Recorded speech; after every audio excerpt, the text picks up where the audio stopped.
Okay. And boom! So, there were we in our discussion. Because I forgot completely. Again, my spam called me and I was like, what? And I'm going to click something. Shoot. I'm going to activate this. Sorry, I'm putting you down. Trial version. It's like, Karen! Karen! I mean, not Karen. Trial version. That's not what I meant to say. Trial version. Giant food? Hey, let me call you back, because Giants is Trial calling me. version. That feeling of just Thank knowing you. the game is right for you when you first lay eyes on it is such Trial a great version. feeling. The thing that happens is you start to feel the excitement just build up. Trial I'm thinking version. about it all the time, even in my sleep. Incluso a veces por una misma comunidad. Te llegas a enamorar Trial This is bastantísimo. he. I play video games because I love stories. I'm doing alright. Experience the world Yourself? that you can't Trial experience version. by yourself. I said I'm doing Video fine. games Yourself? allow me to be what I can't. It's fiction, but it's not. You come home, Trial version. log onto your PC, and disappear into a different world. Right. I am a part of something bigger, a Trial part of version. something beautiful. Yes, sir. As an autistic person, I'm video games 22. give me a place where I could be in a Trial world that makes sense. No, I'm not in school right I now. will tell you that all of my family play video games. Me and my Trial brothers, version. we would share the computer 1 hour at a time until the survival game was unlocked. I'm really enjoying playing video games with Trial version. my children. My little sister. That connection between video games, allowing us to converse with each other, added a lot to our relationship. Games like the World of Warcraft let me meet people that I probably never would have. I can honestly say I met some of my best friends through playing games. We have this connection that allows us to share our joys, to share our achievements, to share our growth together. Every time I'm able to achieve something, I'm able to make myself proud. Killing heroic Blackhand back in Warlords of Draenor was one of my favorite memories. Trial managed version. to find that one hidden pylon with my one Mutalisk. We beat hardcore Inferno Diablo. I was able to hit gold in competitive in Overwatch. I had someone say, oh, I can't lose to a girl. And it's that Well, I was able to slay this warlock as a little gnome holy priest, freaking out and screaming all the time. The adrenaline through my body was going crazy. Pela caminhada tem sido tão prazerosa e pela conquista que Trial eu vi. version. A gente se sentiu muito, cara, mas seria algo incrível aqui. Trial version. Trial version. Many years ago, I was doing a quest in Terracar Forest, and a lovely little mage came up and said, "Would you like a hand?" They helped me for the rest of the day. We've been married now for over a decade. Those video games fill the void. They fill the friendships that didn't Trial have. version. There isn't a huge LGBTQIA+ community in the city. So So when I was able to play video games, I was Trial able to version. talk to people who didn't really care about gay male, But video games were my escape. Trial As a version. teenager, my dad was diagnosed with ALS, and I looked to video games as a way to escape Trial from this version. sort of reality. Everything happens for a reason, and I'm just glad video games are there for me.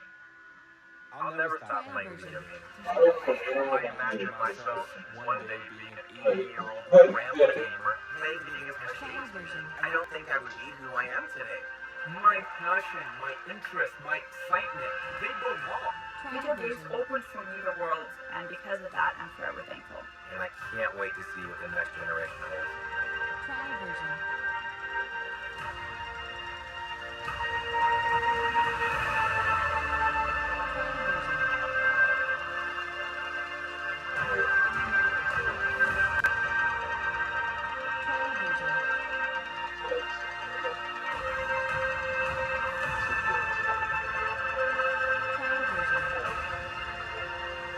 Trial version.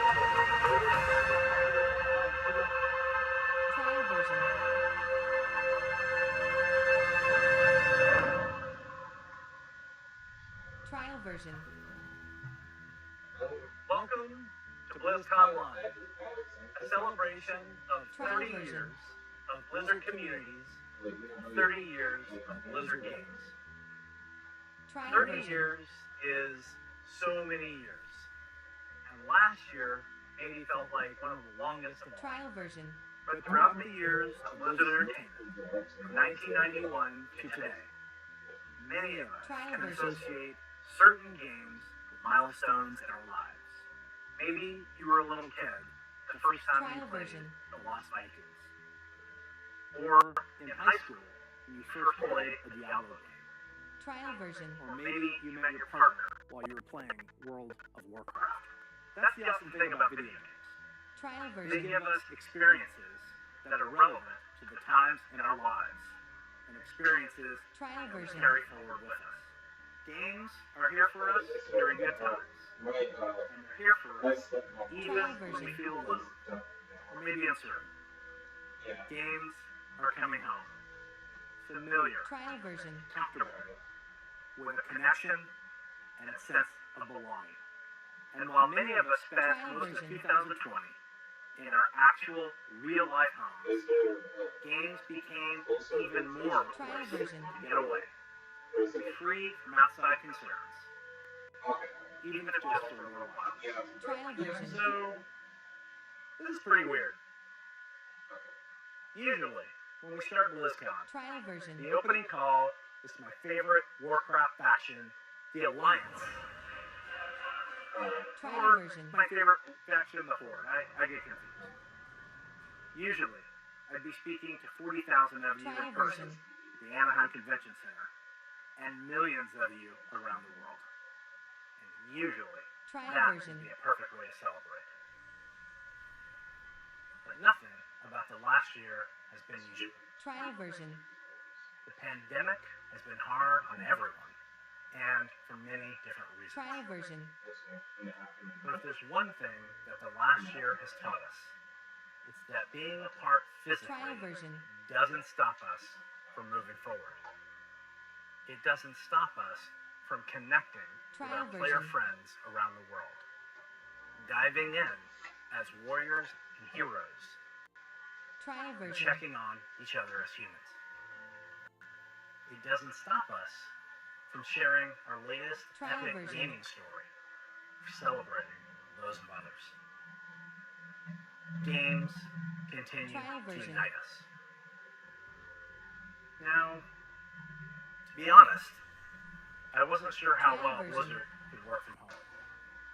There are thousands of people, all needing to work together in Trial creating our version. universes, games, and experiences. Never has it felt more true that it Trial takes a version. Blizzard to make a Blizzard game. And in 2020, it became clear that the magic of Trial creating version. a Blizzard isn't just tied to a physical location. It's tied to the people who work here. And I Trial continue version. to be so proud of each and every one of them. Thank you, Blizzard. We Trial version. create these games and pour all of our energy and heart into them. But it is you, the Blizzard Trial community, version. that brings them to life. And that's why BlizzCon Live is a celebration of you.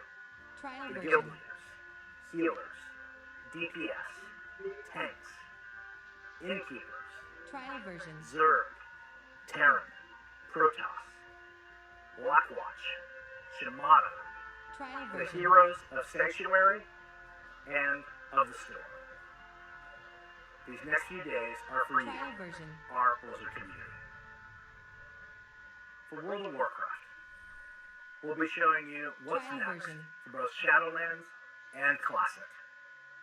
I'm sure you're all burning in anticipation Trial for that. version. Hearthstone is getting back to its roots in a major way. We can't wait to show you Trial how. version. We also have news for our Diablo community.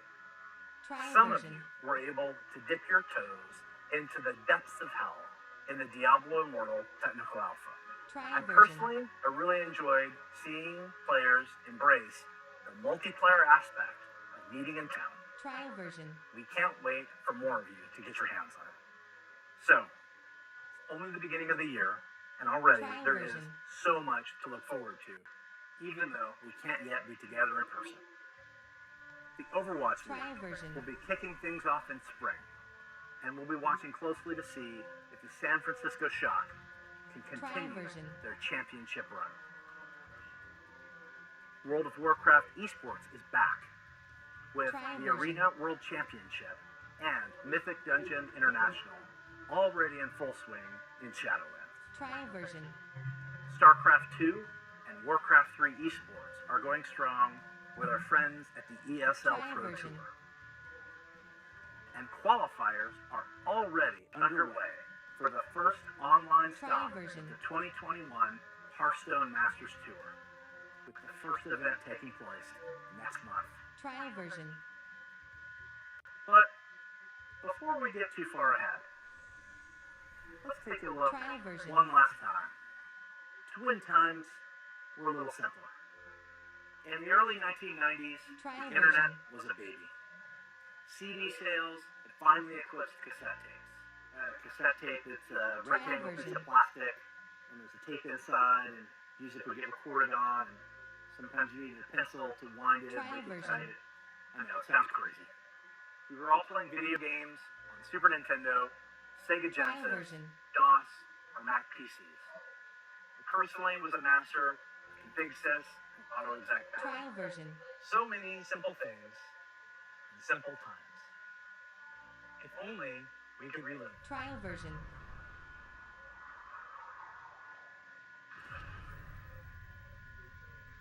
Trial version. The stage is set.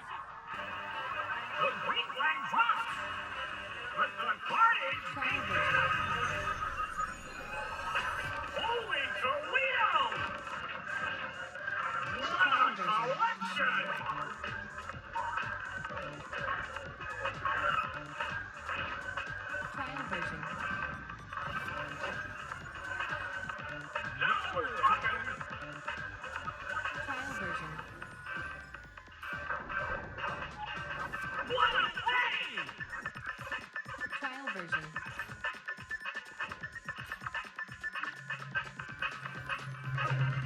Trial version. Crank up the volume! Unbelievable! Trial version.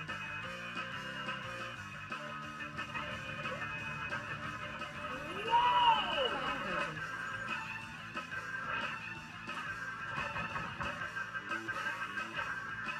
Trial version.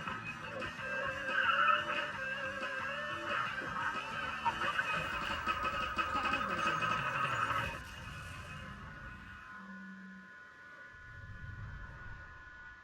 Trial version. The Blizzard Arcade Collection, featuring the Lost Vikings, Rock and Roll Racing, and Blackthorn. Trial version. These are ports of the games just as you remember them, allowing you to relive the original experience Trial of version. all three titles in 13 different languages, with a couple of quality of life upgrades. Trial version. As an example, we include very modern, cutting-edge functionality that wasn't available in the early 90s. Trial version. Both saving and loading of games. And for those of you who purchased any Blizzard Digital Trial Anniversary Bundle via Battle.net, you'll automatically receive the Blizzard Arcade Collection on PC Trial version. today. Now, ready to hear about some other video games? Let's hear Trial what's version. next for World of Warcraft. Trial version.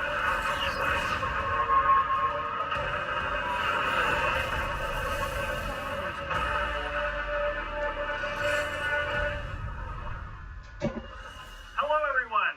Trial Thanks for version. joining us today. Sorry about that, No matter guys. where you are, World of Warcraft unites us all.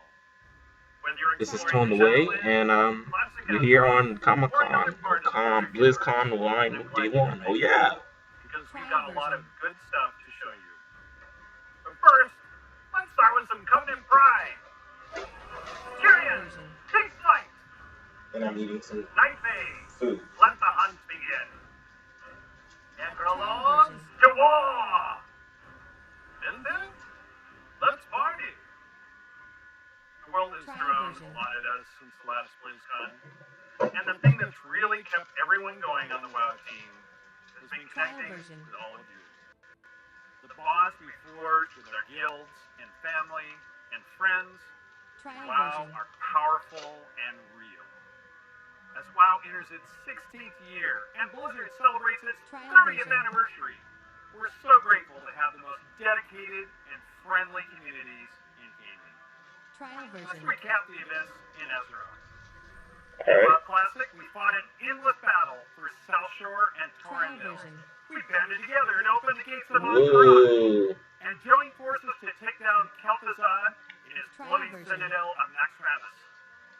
In Shadowlands, we helped our covenant recover from the anima drought, brought on by Trial Sire version. Denathrius, master of the Vinthier, and traitor to the Pantheon of Death. We survived the halls of Trial version. Torghast and crafted legendary gear in our efforts to expel Denathrius from his castle lair. Trial version. But innocent souls are still wrongfully being sent to the maw. They face an Trial version. eternity of torment, and heroes like Anduin remain chained in its depths. The jailer continues to Trial grow in version. power. He's preparing to break free from the maw and complete his plan to unmake the entire Trial Warcraft version. universe. And Sylvanas. I'm sorry if my camera's not working again. Trial version. Today, we're excited to unveil our first major content update for Shadowlands, Chains Trial version. of Domination.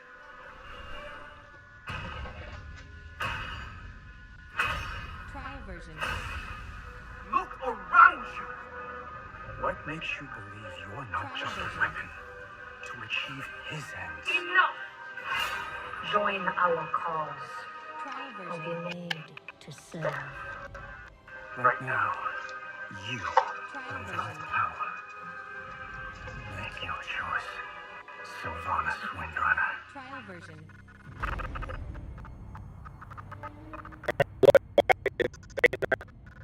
Trial version. Despite all our Give me a second, guys. the maw moves to grow. Trial version.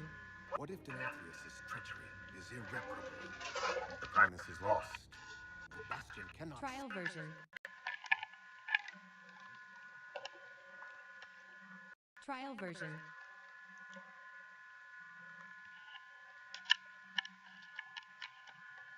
Trial version. A living soul seeks an audience. A mortal Trial version. king. By all our measures, Trial version. one who has spent his life striving for justice. Trial version. One who would give anything to serve his people. Trial version. One whose heart is true. Very well. Sorry, Trial guys. version. You may approach.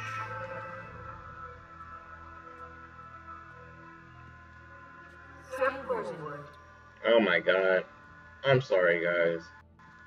My ascended have spoken. Trial version. I guess you guys have to hear it like that. In the mold. That prison Trial could not version. hold me forever. Why have you come to Bastion? You have Trial version. that I need. You will release this soul from your grasp. No. He is bound to me, just as you were sought to bind your own blood.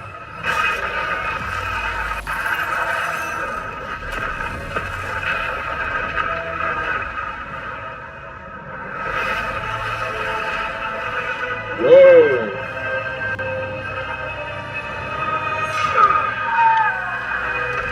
Trial version.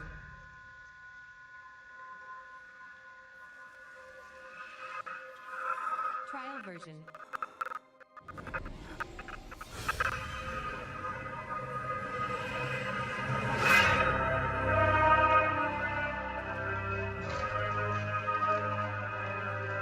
I'm so sorry, guys. I keep saying trial version so many times. The vessel performed its part Trial version. flawlessly.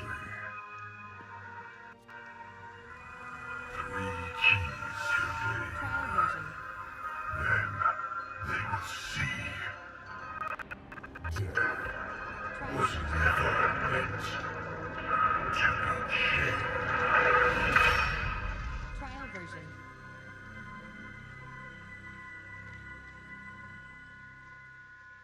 Trial version.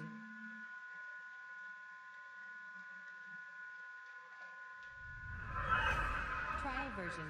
That is so intense. I know you probably have a lot of questions about what you just saw. Trial and what version. it means for the next stage of your Shadowlands journey. Later today, my teammates Ian and Jeremy will be telling you more Trial about version. Chains of Domination in our Shadowlands update. Please check out the World of Warcraft Trial channel version. to find out more. Next, I'm excited to share our upcoming World of Trial Warcraft version. charity pet program. We've heard a lot from our community about how much they love these pets and the opportunity version. to give to a good cause, along with ideas to make the program even better. So during this Trial upcoming version. campaign, you'll be able to donate whatever amount you wish to directly support our chosen Trial charity. version. Once donations reach our goal, everyone playing World of Warcraft will get a pet for their collection Trial as a version. thank you, whether you were able to contribute personally or not. And to make this a fun challenge, Trial version. if we reach a stretch goal, everyone gets a second pet too. And here they are. Trial The version. first pet is Bananas! Literally. He was originally available to a select few back in Burning Trial Crusade version. era, so we're excited to get everyone a chance to adopt him. And if we reach our stretch goal, you'll Trial also get version. Daisy the Sloth. She's an all-new pet who'll hang around your neck when you need a hug. Trial Your version. donations during this campaign will go to support the medical humanitarian organization Doctors Without Trial Borders, version. also known by their French name, Médecins Sans Frontières, or MSF. They're an amazing group doing important work around the world. We're grateful to have such a generous community, and we hope Trial you'll version. help support this worthy cause. We'll be sharing the details about the charity pet program Trial on the World of version. Warcraft website soon. So we've talked quite a bit about Shadowlands. Trial version. Classic players, now it's your turn. It's my pleasure to hand off to my teammate, Holly Longdale. She's a Trial longtime WoW player, a veteran MMO developer, and she's going to tell us what's in store for WoW Classic. Trial version.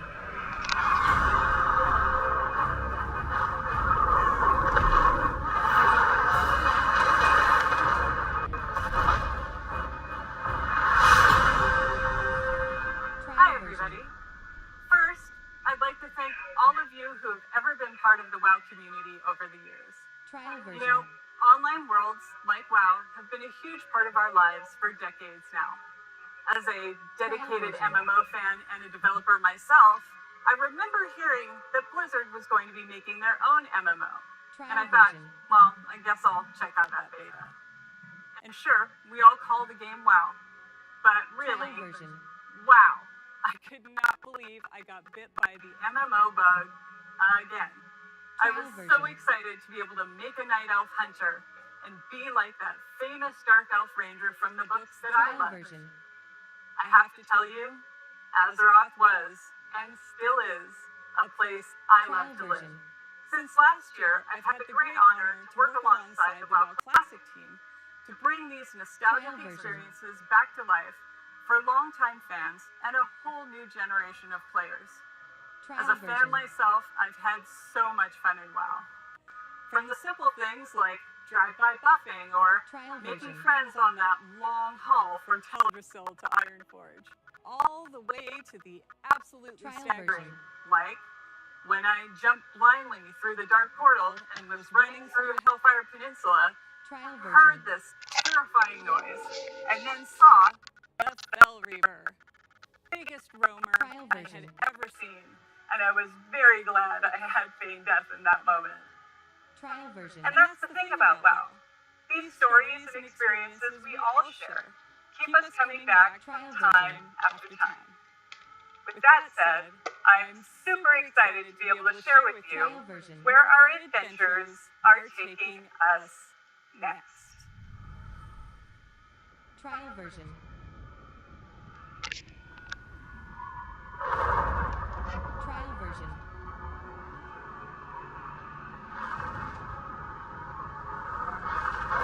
Trial version.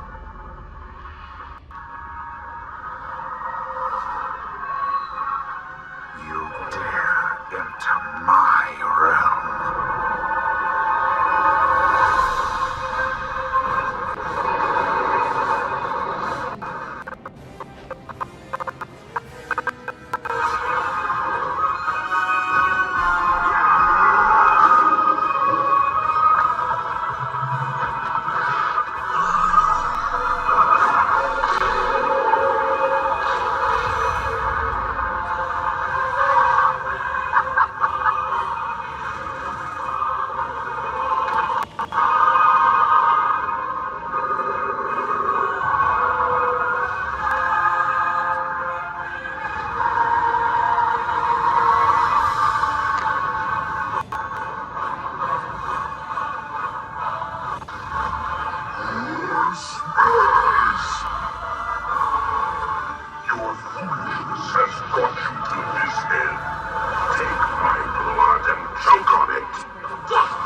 your world upside down.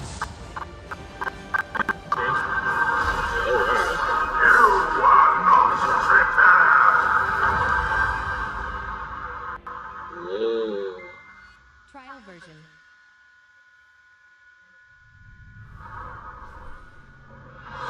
Trial version. Brings back so many memories, right?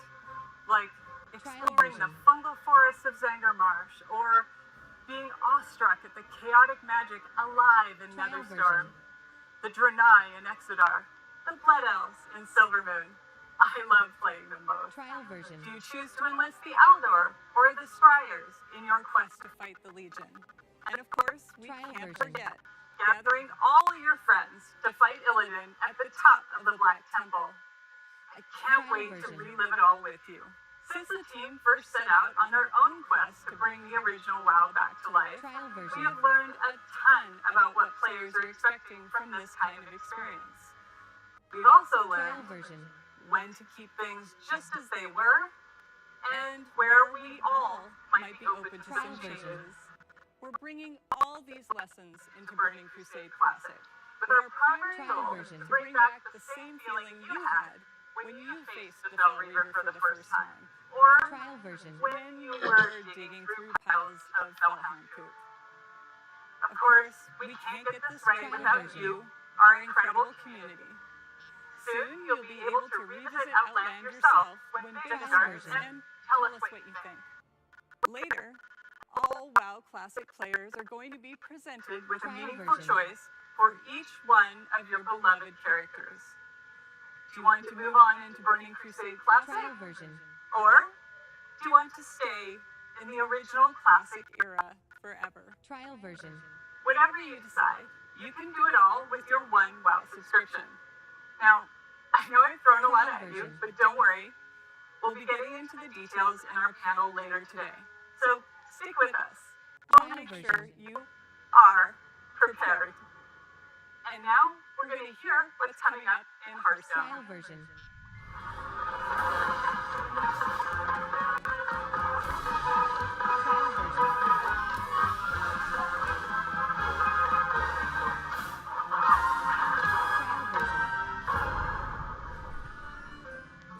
Greetings. Oh my god, Hearthstone. Trial version. Everything's coming to Hearthstone this year. But first, let's take a quick look back at the year of the Phoenix. Trial version. We added our first new class, the Demon Hunter, and ventured into the ruthless Outlands. Trial version. Then we went to Scorman's Academy and got to explore dual class cards and their powerful Trial synergy. version. And with our third expansion of the year, we brought Hearthstone's biggest update ever, Trial version. alongside the menacing old gods in Madness at the Dark Moon Fair. We launched a brand Trial new version. game, Duels, that saw more than 10 million matches on its first day. We Trial also version. introduced our long-awaited achievement system and made a significant overhaul to the rewards and progression with the Trial game. version. Now, it's time to say farewell to the year of the Phoenix and see what's in store Trial for version. Hearthstone. I actually gotta get good in that game, Welcome actually. to the year of the Griffin. The Griffin. Trial version. Over the last couple of years, we've made big changes to Hearthstone. Throughout the year of the Griffin, we want to keep delivering fun, new experiences and make sure that the tens of millions of you Trial version. playing Hearthstone are always excited to log in. First up, we're beginning the standard format, Trial the version. biggest shake-up ever, with the launch of the core set later this year. The core set Trial replaces version. the old basic and classic sets with a collection of 235 cards made up Trial of some of version. the best from throughout the years, as well as 29 awesome brand new Trial cards. version. And the best thing about the core set is that it's entirely free. So, there's Trial never version. been a better time to get into Hearthstone. Here are 3 of Hearthstone's Trial legendary version. dragons, reimagined to feel more up-to-date and competitive for modern-day Hearthstone. Trial version. Ysera the Dreamer. You'll finally receive her full arsenal of dream cards. What? She's a nightmare for your opponents. Malagos the Trial Spell. version. He'll fill your hand with spells and is a powerful late game play, Trial worthy version. of the aspect of magic. And finally, everyone's favorite Trial black version. dragon, Deathwing. Whoa. Still as destructive as ever, Trial but version. timed correctly, he won't leave you empty-handed. We'll also be launching Haven't a seen that brand card new in a while. classic, where you can play Hearthstone as it was when it first launched. Trial version. The classic format will be fully supported, complete with ranks and rewards using Hearthstone's original set of cards. So, if you want to relive the old school experience, then Trial Classic version. is the place for you. With Classic revisiting the past, now let's take a look to the future and explore the first expansion of the year of the Griffin. For a hero of the Horde, our road lead to the crossroads. You have come for adventure. Trial version. But the Barons wants to break you. Your axe must be sharp. Your wits must be keen. And your heart must Trial be version. mighty.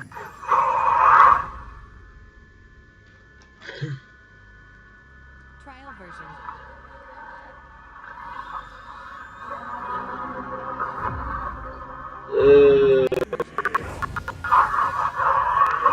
Strength and honor. This is who we are. Trial version.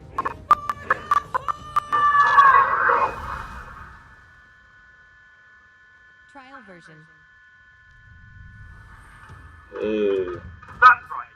We're heading to one of Warcraft's most iconic locales, the Barrens.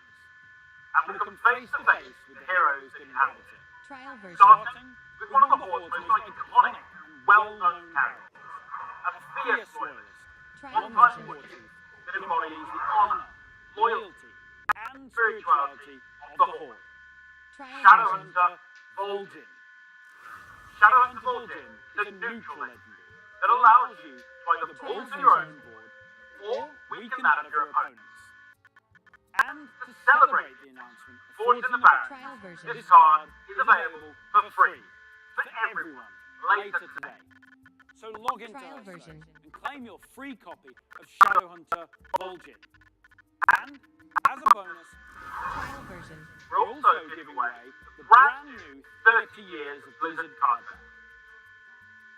Trial Next, version. we have another hero of the Horde who is making his first appearance in Hearthstone. The Trial version. legendary weapon master, Summoner, featuring the new keyword, Frenzy. Trial Frenzy version. activates the first time a minion takes damage and survives. In Summoner's case, this can be used to clear your opponent's board. Heroes of the Horde, like Summoner, are famous for their combat prowess, but others, like Thrall, are known for their powerful elemental magic. Take a look at his new charm spell, Chain Lightning. Chain Lightning is a spell in a new cycle of cards. The rank up becomes more powerful when you have 5 and 10 mana, ensuring that they're always useful Trial version. every stage in the game. You'll also notice they're categorized as nature spells. Trial version. With Forged in the Barrens, we'll be permanently introducing spell schools across the entire game, Trial which version. enables a whole host of exciting new strategies. And don't worry, members of the Alliance Trial will be version. featuring some of your most beloved heroes and locales later this year. Let's go. Trial version. But what I love most about the Warcraft universe is its amazing characters. And our final announcement Trial is our version. most ambitious addition to Hearthstone yet. It introduces a brand new way to play with your favorite heroes. Trial version. Hearthstone Mercenaries. What? Mercenaries features strategic RPG gameplay, where you build teams consisting of some of the most iconic heroes and villains from the Warcraft Trial universe, version. including timeless characters like the infamous Sylvanas Windrunner Trial and version. Ragnaros, the Elemental Lord of Fire. You can also expect to see some of Hearthstone's Trial favorites, version. like the unstoppable Devil Sword, King Crush, and the ever-growing Rulers of Dragon. You'll lead them in battle through highly replayable roguelike missions, Trial where the version. map is randomly generated every time you play, and each node represents a unique challenge Trial for your version. team to take on. Your heroes gain levels, new abilities, equipment, that can even evolve into more powerful versions of themselves. We're thrilled to finally show you Hearthstone Mercenaries. It is scheduled to launch later this year, and we'll have more to share with you down the road. Everything you've seen today Trial is version. just a taste of what's coming in the Year of the Griffin. So don't forget to tune in to our deep dive panel at Trial version. Right? Where we'll share more details on the core set, the new classic format, Forge in the Barrens, Trial and version. our plans for Battlegrounds and Duels, as well as our upcoming single-player content. I want to thank Trial the team version. for their amazing work. and on behalf of all of us at Hearthstone, we want to thank the many millions Trial who version. play our game. Your dedication and support is what drives us to make awesome updates and pursue Trial version. ambitious and fun ideas. We can't wait to kick off the Year of the Griffin with all of you, and we hope to see you Trial again version. soon. Next up, we get an update on all things Diablo.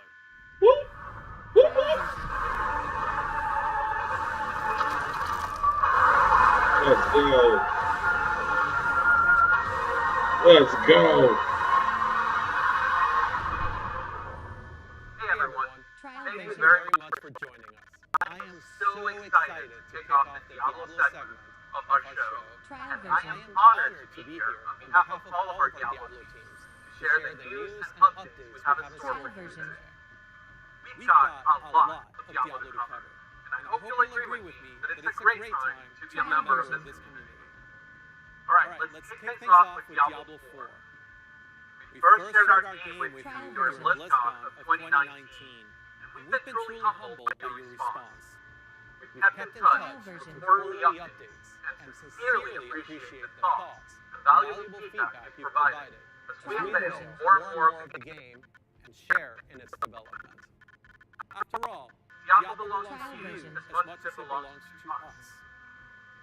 Most recently, we teased an update to our campfire Trial system, version. and Savvy fans, of course, understood that we meant more than just the character lighting and higher visual effects.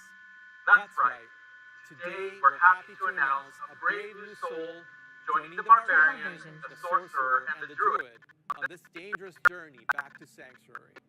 A class is one Trial of the version. most exciting things you can announce in a Diablo game. This one is especially exciting to me Trial as it's version. a re-envisioning of one of the first classes to ever appear in the series. Let's have a look. Trial version. Alright. Hit me with that new shit. Trial version. I hate the trial version. Trial version.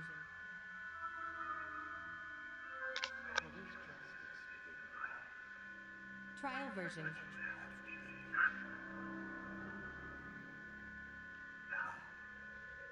Trial version. May God guide and protect me. Trial version.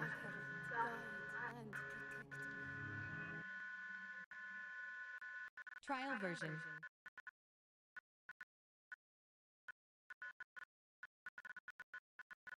Trial version. Oh, guys. Trial version. But this is confession. Trial version.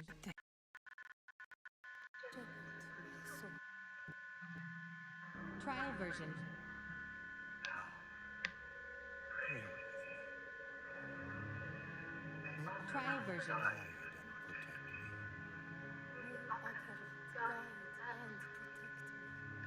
Trial May version. he shepherd my soul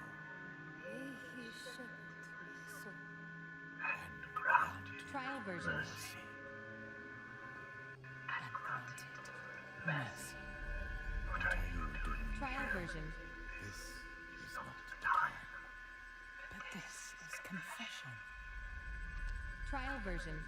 And I have sinned. I was a thief. Trial version. Who stole from those more fortunate. Trial version. I strayed from light. Mm. Found my trade in the Trial version. They call it murder. Trial version. Job well done. Mm. Dang. Trial version. Ooh. I am a thief. A heretic. Trial version. A murderer. Father. Worker, save me. Trial version. You walk all alone. Trial version. Those monsters put a scourge upon my flock. And you Trial version. were the answer to their prayers. Then we are Trial separate, version. and you owe me. The name is Trial version. Thank the heavens. Trial version. Heavens, I assure you, Father, the heavens Well, did descend.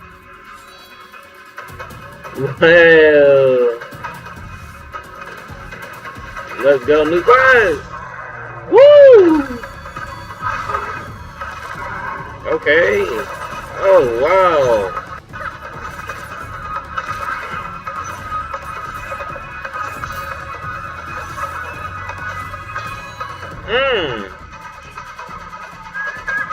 You already know what class I'm gonna get. What?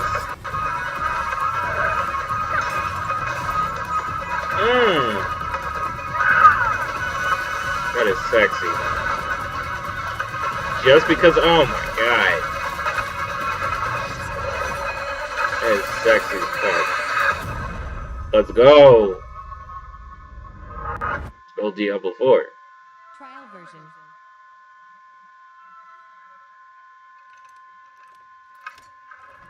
Trial version.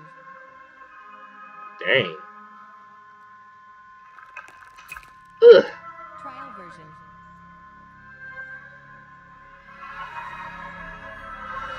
Trial version.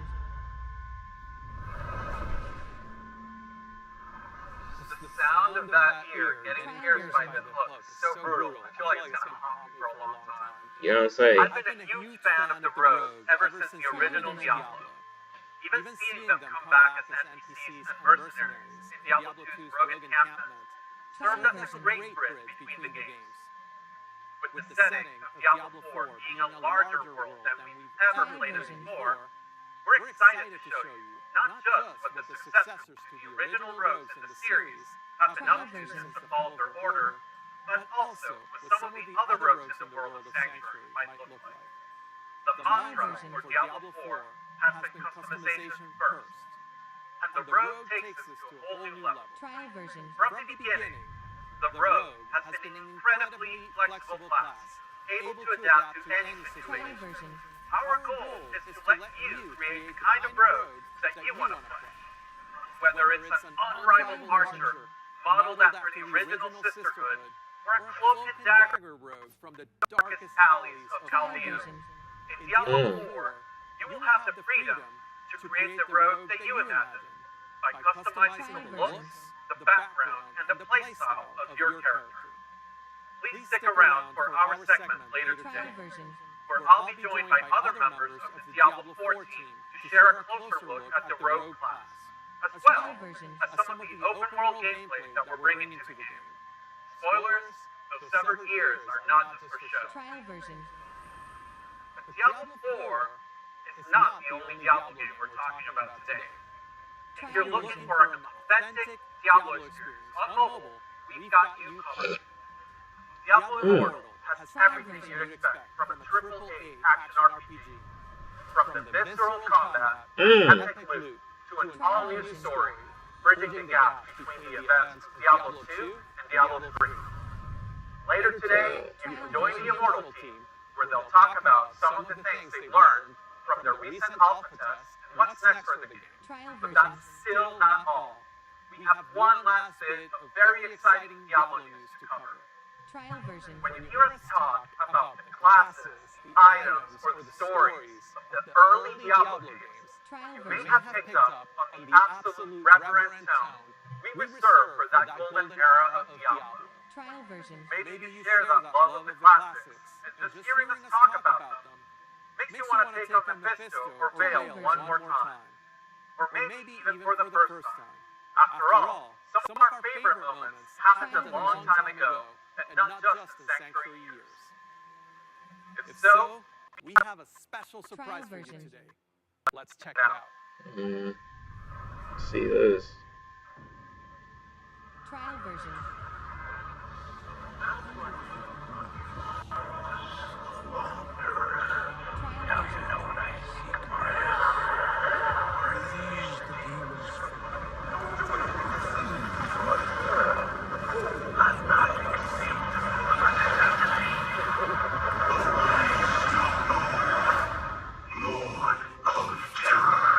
Ooh.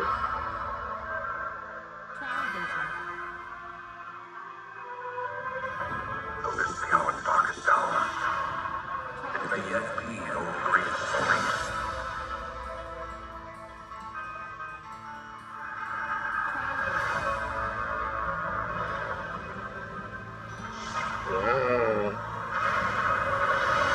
That's cool. Shoot. Whoa.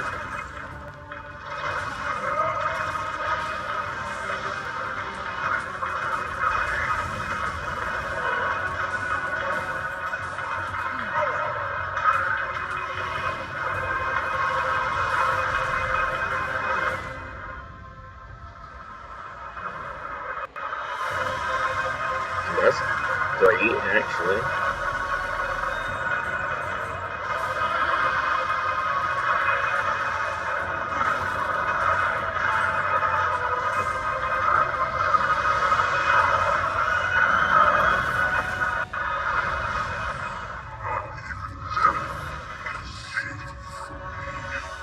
Trial version. Wow.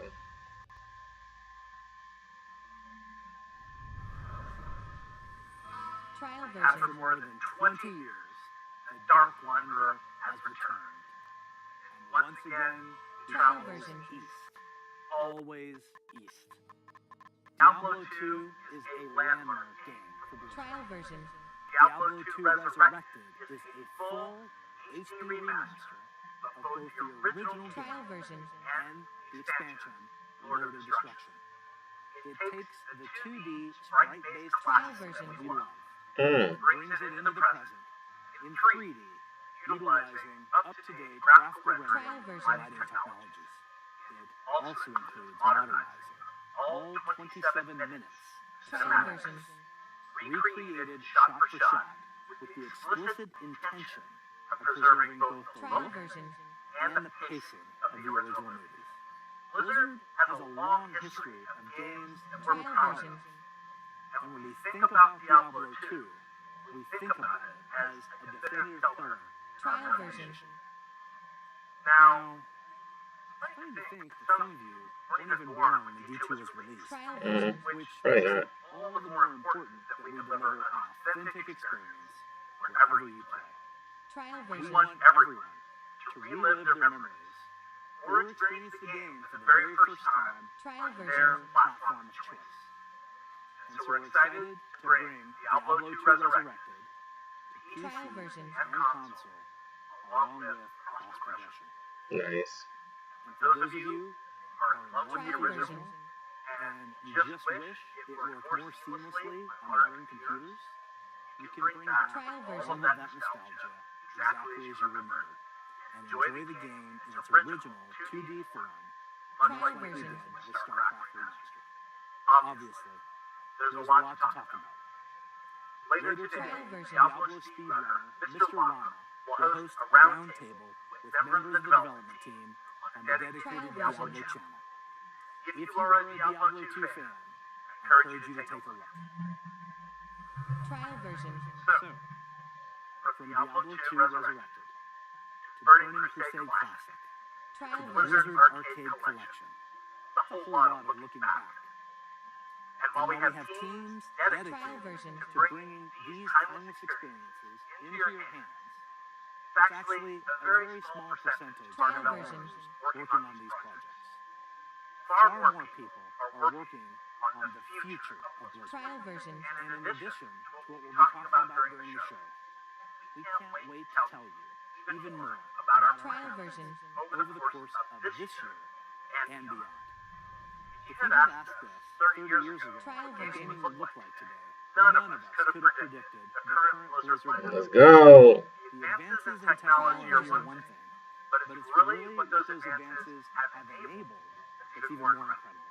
If you think about the people who play games and the communities that have grown up around them, the way people can connect instantly, Trial no matter version. where they are in the world, the way people are increasingly able to express their identity version. and celebrate who they are through their favorite games, communities, and platforms. Trial version. The explosion of things like streaming, cosplay, and esports. It would have been hard to imagine any of that 30 years ago. And at Blizzard, that is what excites us Trial about version. the next 30 years. There is so much that we're working on. And some Trial of it version. you already know about. The rest, we look forward to talking to you about it when the time is right. Trial version. Just like the real world, the worlds of Warcraft, Diablo, StarCraft, Trial version. Heroes of the Storm, Overwatch, and Hearthstone are diverse, expansive, Trial and version. full of potential. We are not only iterating on the experiences that you've come to expect from us, Trial version.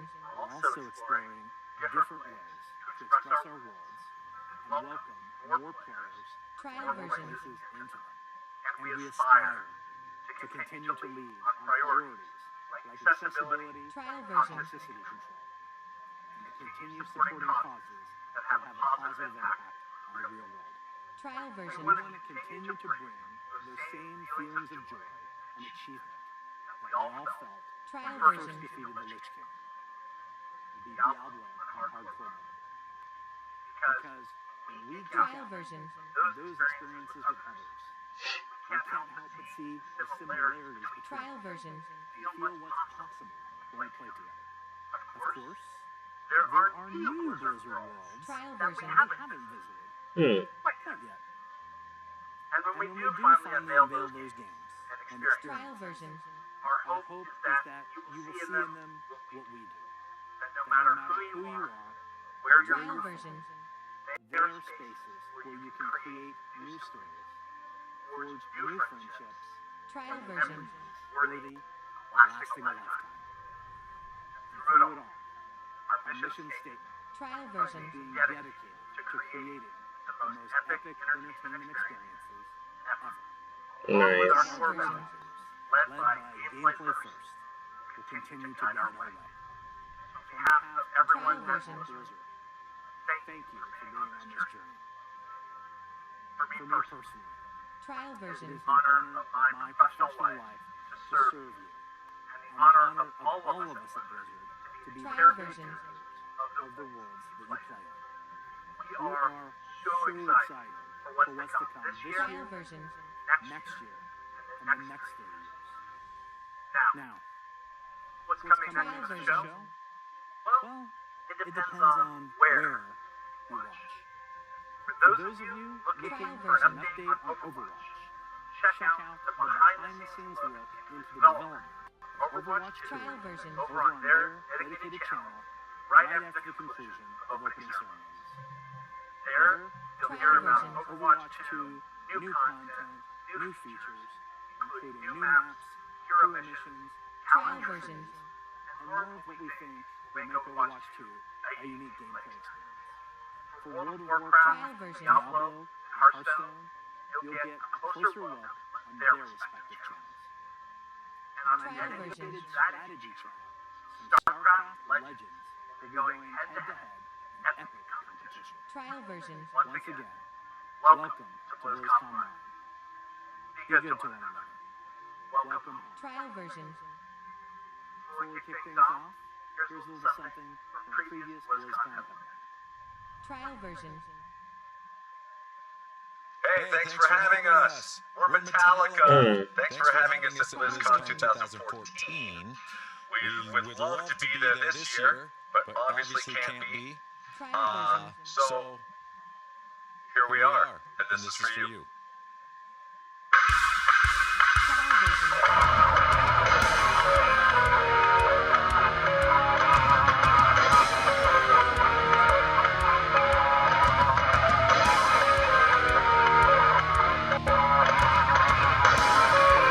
Okay.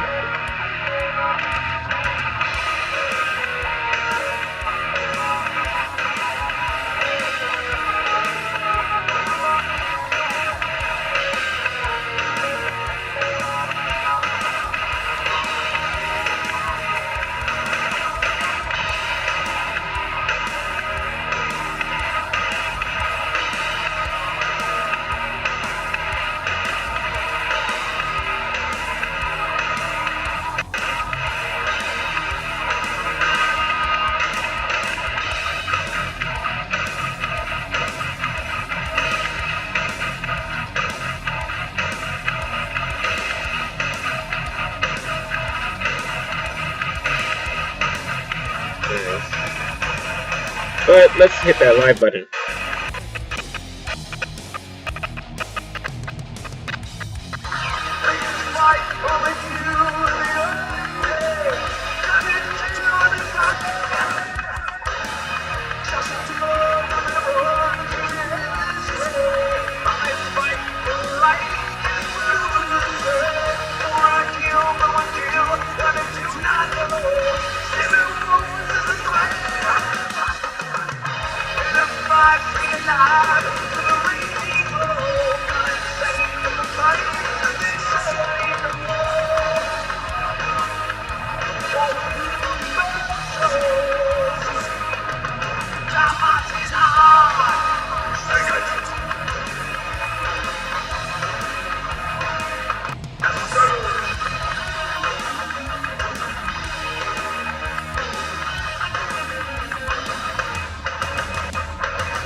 Trial version.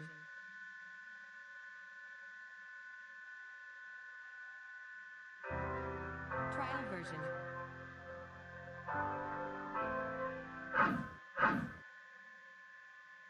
Trial version.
Your death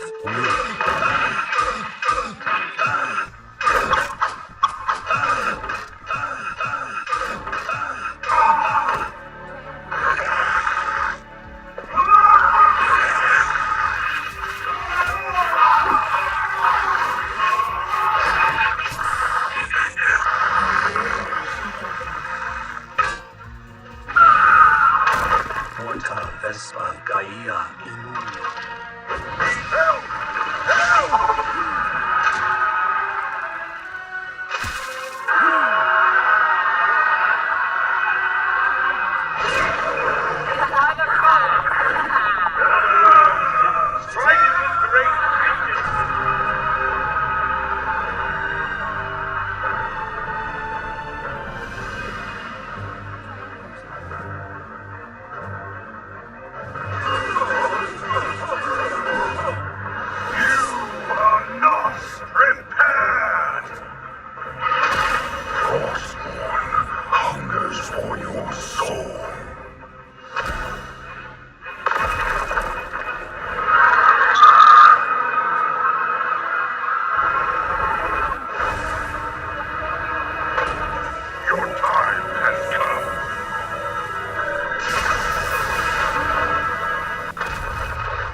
Strange.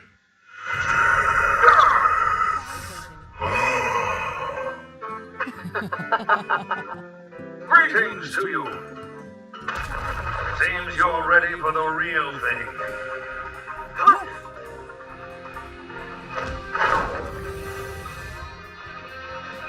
Once you're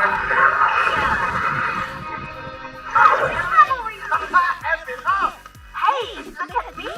Oh, looks like we got an audience. I'm getting good at this.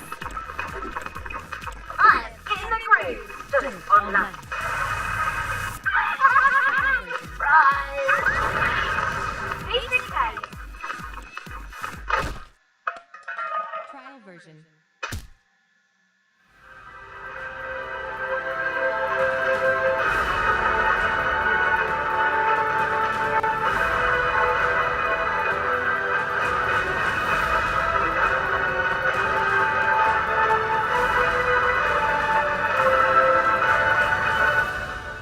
Trial version.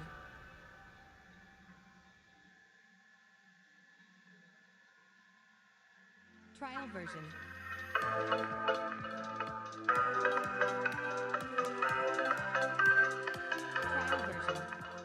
Nice.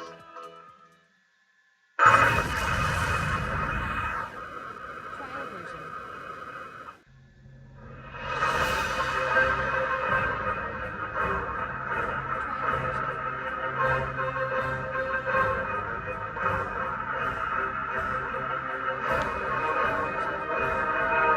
Welcome everyone to our deep dive panel for WoW Classic. Classic. I'd like to start with some introductions with these fine gentlemen with me and myself. I'm Holly Longdale. I'm the principal producer for WoW Classic.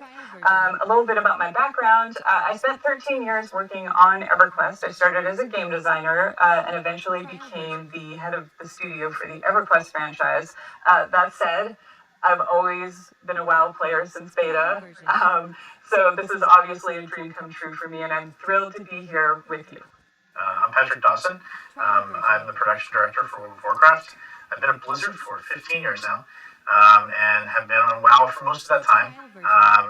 Avid WoW player myself, and really excited to open up that dark portal again as we all step through it. And my name's Brian Birmingham, and I'm the lead software engineer on WoW Classic. I've also been at Blizzard for 15 years. I started on World of Warcraft. I spent about 3 years on Hearthstone as well, and then came back to the World of Warcraft to work on WoW Classic. And it has been a great joy to be to work on this team. There's a lot to talk about today. Yeah. So earlier we announced, yay, Burning Crusade Classic is coming. But there's a lot more to it. Let's take a look at the features, because, wow. I mean, wow, right? I was so excited by playing Draenei and Blood Elves. I played both, and I will say my heart's with Alliance. And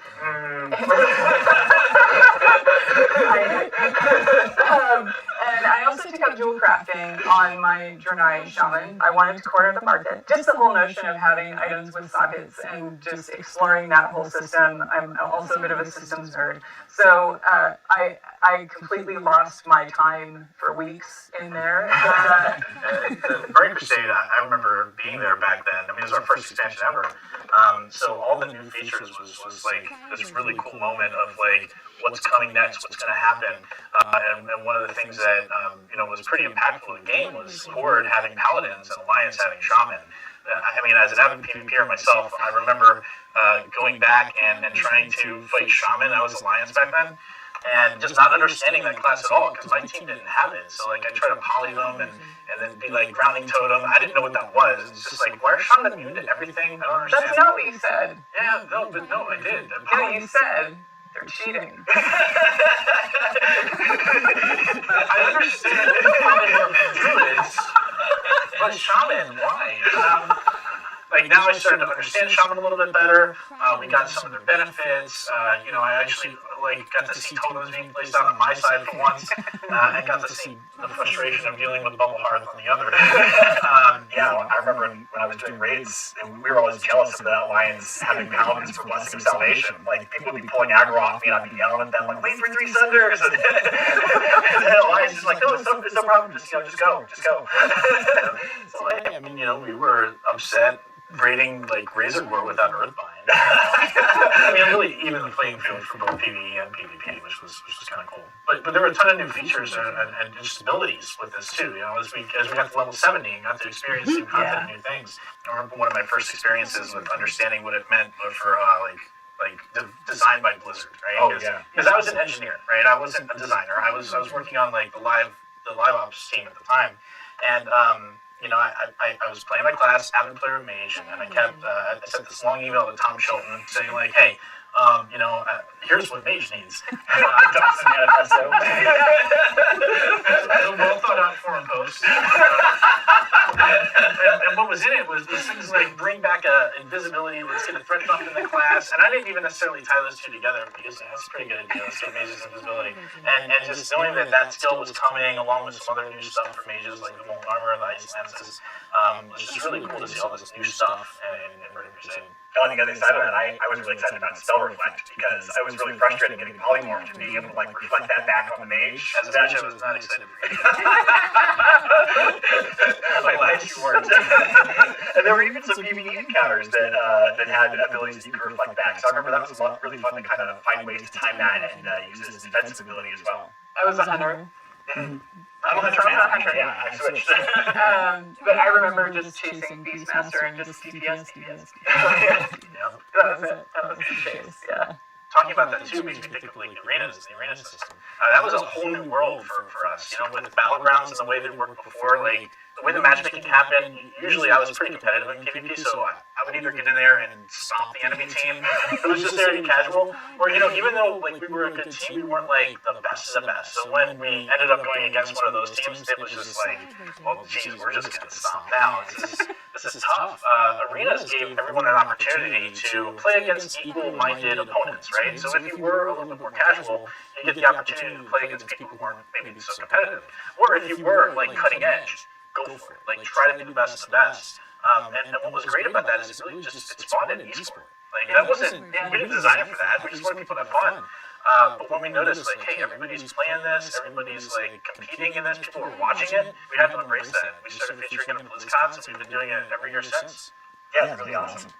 I think one of my favorite things to recollect was the exciting zones you would travel through. One of my favorite memories was actually the first zone, Hellfire Peninsula, and it was adventuring around in Hellfire Peninsula, going around and doing all those quests, and always living in fear of fatality. Because you'd be out there collecting parts from, like, a broken Zeppelin, and you'd be fighting off your Hellbores, and then all of a sudden you'd see the screen start to shake, and, like, these thump, and then... You're like, oh my god, I gotta run, he's right on top of me. Sounds so much better. Oh, I know, yeah, it's terrifying. Even in life, it's just faint out. And then the payoff, when you later go to Netherstorm, and they give you the quest, they're like, could you get me a part from inside the Belhaven? You're gonna have to kill him. And you're like, that guy? Like, that guy that used to terrorize me? They're like, yeah, I think I can take him out. That was such an exciting payoff to be able to, like, bring that full circle and go back and see it again. For me, I snuck into beta. I got really lucky because I could see the construction sign for some of the zones, and of course I ignored it and went and explored. So I remember running through Blazed and just seeing dragon carcasses, skeletons impaled in the environment, and then moving on to Netherstorm. I just was blown away, even from Zangarmarsh all the way through. Everything felt like its own world, and just to be able to go through that, and just the delight of it, and the epicness of it, and then you come up to Area 52. That's what I love about WoW, is you can have epic storylines and still find lightness in it, so I just loved it. I'm an explorer, so. You know, for me, I remember Burning Crusade really opened up a new gameplay type for me. I became a collector in Burning Crusade, right, and it kind of started with the Algorand Scryer rep. Because I got my Albert rep all the way up, and then I was thinking about switching to Scryer, and people were like, you're insane, don't do that. And I was like, I bet I can. And I did. And it was cool, it was really fun. But then I started doing other things. Like, there were all these new, like, mounts and heads, and I went back and we got some of the older reps, like Thorium Brotherhood and Winterspring. But then, like, things like Netherwing Ledge came out. The world just opened up for me in Burning Crusade to really start my collection. Of course, we also had Flying Mounts, which I loved, and then decided to play with some friends on a PvP server, and was running around Hellfire, and I Death from Above, which is likely just Pat. Probably. Yeah. You flying around harassing people with that. You do a lot of honorable kills. So that's just a quick look at some of our memories for Burning Crusade, and that was 13 years ago. So that code has been hanging around for 13 years.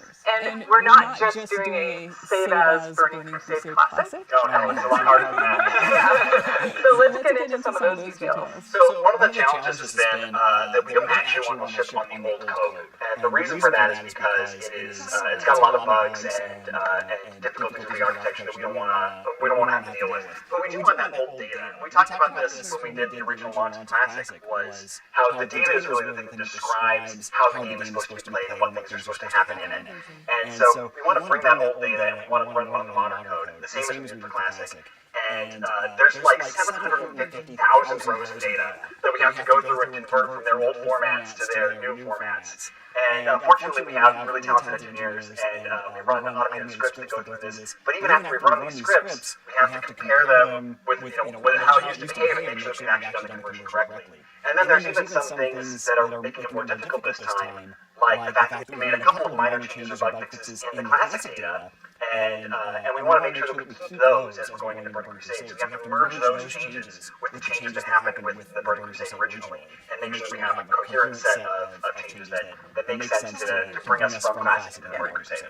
there's an enormous amount of time spent looking at, okay, this is how it came out now. We have a reference client that is the original. That's right. We actually do use the old code for that. So like we still want to ship on that anymore. We have like the old code with the old data that knows exactly how it's supposed to behave. So those things work together. We can bring that up internally and take a look at it and say, okay, this is how it was back then. This is exactly what it used to look like. And we do sometimes find things that are bugs we still want to fix, but a lot of times people tell us like, oh, this thing is not a bug. This is actually an intended behavior, or this is something we don't really remember right. There's a tendency to want to change your own memory. Like, I remember it being like this. And it's like, no, it's not always exactly the way you remember it. Everybody has that kind of human failing, even us. And so a lot of times we'll have an argument, well, I remember it this way. Well, I remember it this way. Let's go and check. We can look. Well, another reason to ship on the new code is really just the years of stability, improvements, and the fact that the world didn't look the same back in 2007 as it does today. Like, there wasn't cloud architecture at that point. I remember I had the privilege of being on the live ops team where I got to see what all the servers looked like and how it was all architected. And to pull back the curtain on this a bit, the way it was is everything was its own like server, right? Like they didn't really talk to each other very well. So each realm had 11 blades on it.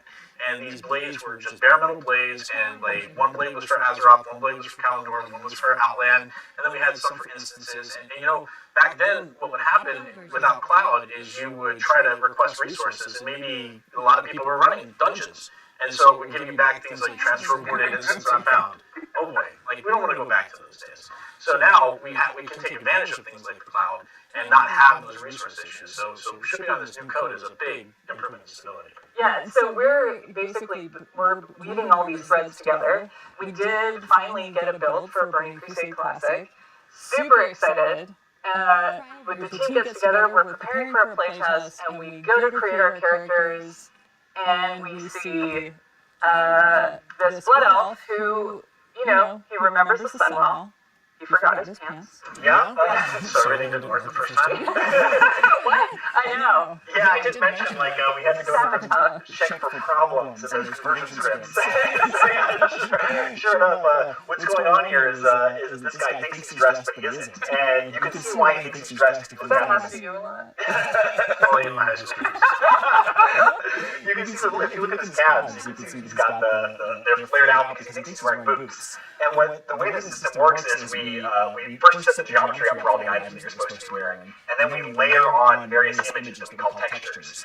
And we use those to build up a single composite texture that's then wrapped around geometry. But of course, in this case, when we were layering them on, none of the textures were assigned. So it just started with his, naked body, and then was going to go layer on textures and didn't find any. So it thinks he's dressed, and so it's removing the underwear because it thinks he put clothes on top, but there aren't anything there. They're all just completely transparent. So it's almost like the Emperor's new clothes. He's wearing invisible clothes, only in this case that's really what's happening. Crazy. And then, of course, I wanted to try Brunei because that's where my heart lies. I'm an Alliance girl. And this Brunei looks to be heads above breasts. That's not the answer. Yeah, definitely not. It is, and that's exactly the problem. It looks like the Draenei is too tall, but the real problem is that we're in the wrong place. And so, when you go to the Dunmorrow character select screen, of course the camera's positioned for much shorter races like gnomes and dwarves, and so it's about knee high on a Draenei. And then water.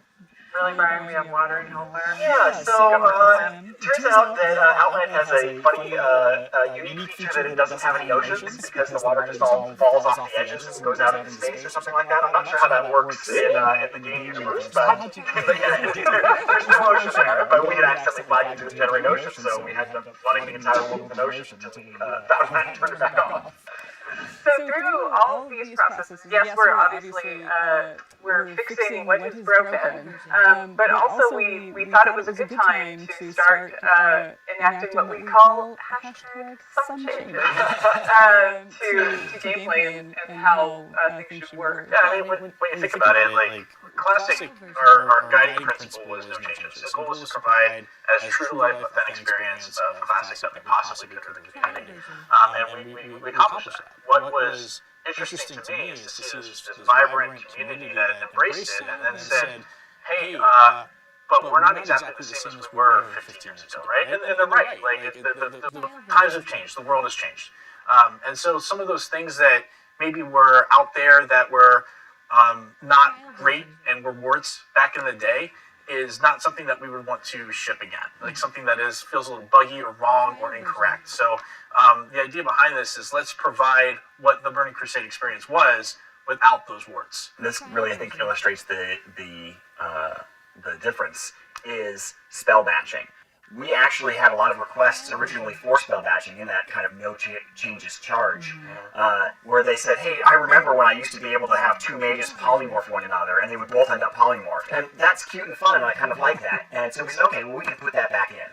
But the system that causes that is, of course, that the spells are batched up and processed in these giant batches. But over the last 2 years, people realized that what that comes with is about a half a second of kind of built-in latency, where you push a button and it doesn't actually take effect for that half a second while it's waiting to queue up the other ones to go with it. And people were starting to find that frustrating. I talked to a lot of people who said they were excited about it when it first came out with Classic, but after they've been playing with it for 2 years, they're really ready to see it go, and we're ready to take it out too. So we're going to remove spell batching with Burning Crusade. That's definitely great, because I remember like every 2 weeks I get a bug report, Vanish is broken again. And it was because of stuff like this, right? Like if you vanish at the same time a fireball's hitting you, it's going to pop you out, right? Exactly. Like, and so we were trying to do all these tacky solutions to it, but the real answer is just don't spell batch. Yeah. But we didn't have the ability to do that then, so glad we're doing it now. Yeah. You know, another one that I can think of is just how the rating community has matured, right? Like things were very different back in 2004, 2005 timelines compared to today. So, you know, the rating community knows exactly what's going on, and they want a challenge. They want more of a challenge. So, you know, rather than always giving them like the last version of the boss, the final form of the boss, which maybe has been hit with a few nerfs, let's not do that anymore. Let's give them a more challenging version of the boss. Like, I'll give you an example of like Muru. Right, where the initial version of that boss had a lot of spell pushback, and so like that made it really tough to bring casting classes to that fight. We did fix that pretty quickly and change the fight to allow for that. Now that's a change we probably would incorporate in this, right? Like we don't want people to feel excluded or not part of being able to do a fight like that. But then probably a month or so after that, we nerfed Muru's health. That doesn't need to happen. Let's just keep it in the hard form. We can evaluate any changes we need to make after that, but yeah, it won't just be like, hey, final form, we're not even going to look at it. Let's call it a day. So. Yeah. So how did your mage handle the pushback? I just get sad. It feels personal, yeah. No, I was the raid leader, so I got to chase you away. The one mage allowed to go. Honestly, that's one of my favorite fights in World of Warcraft. That was a really, really fun fight. That's awesome.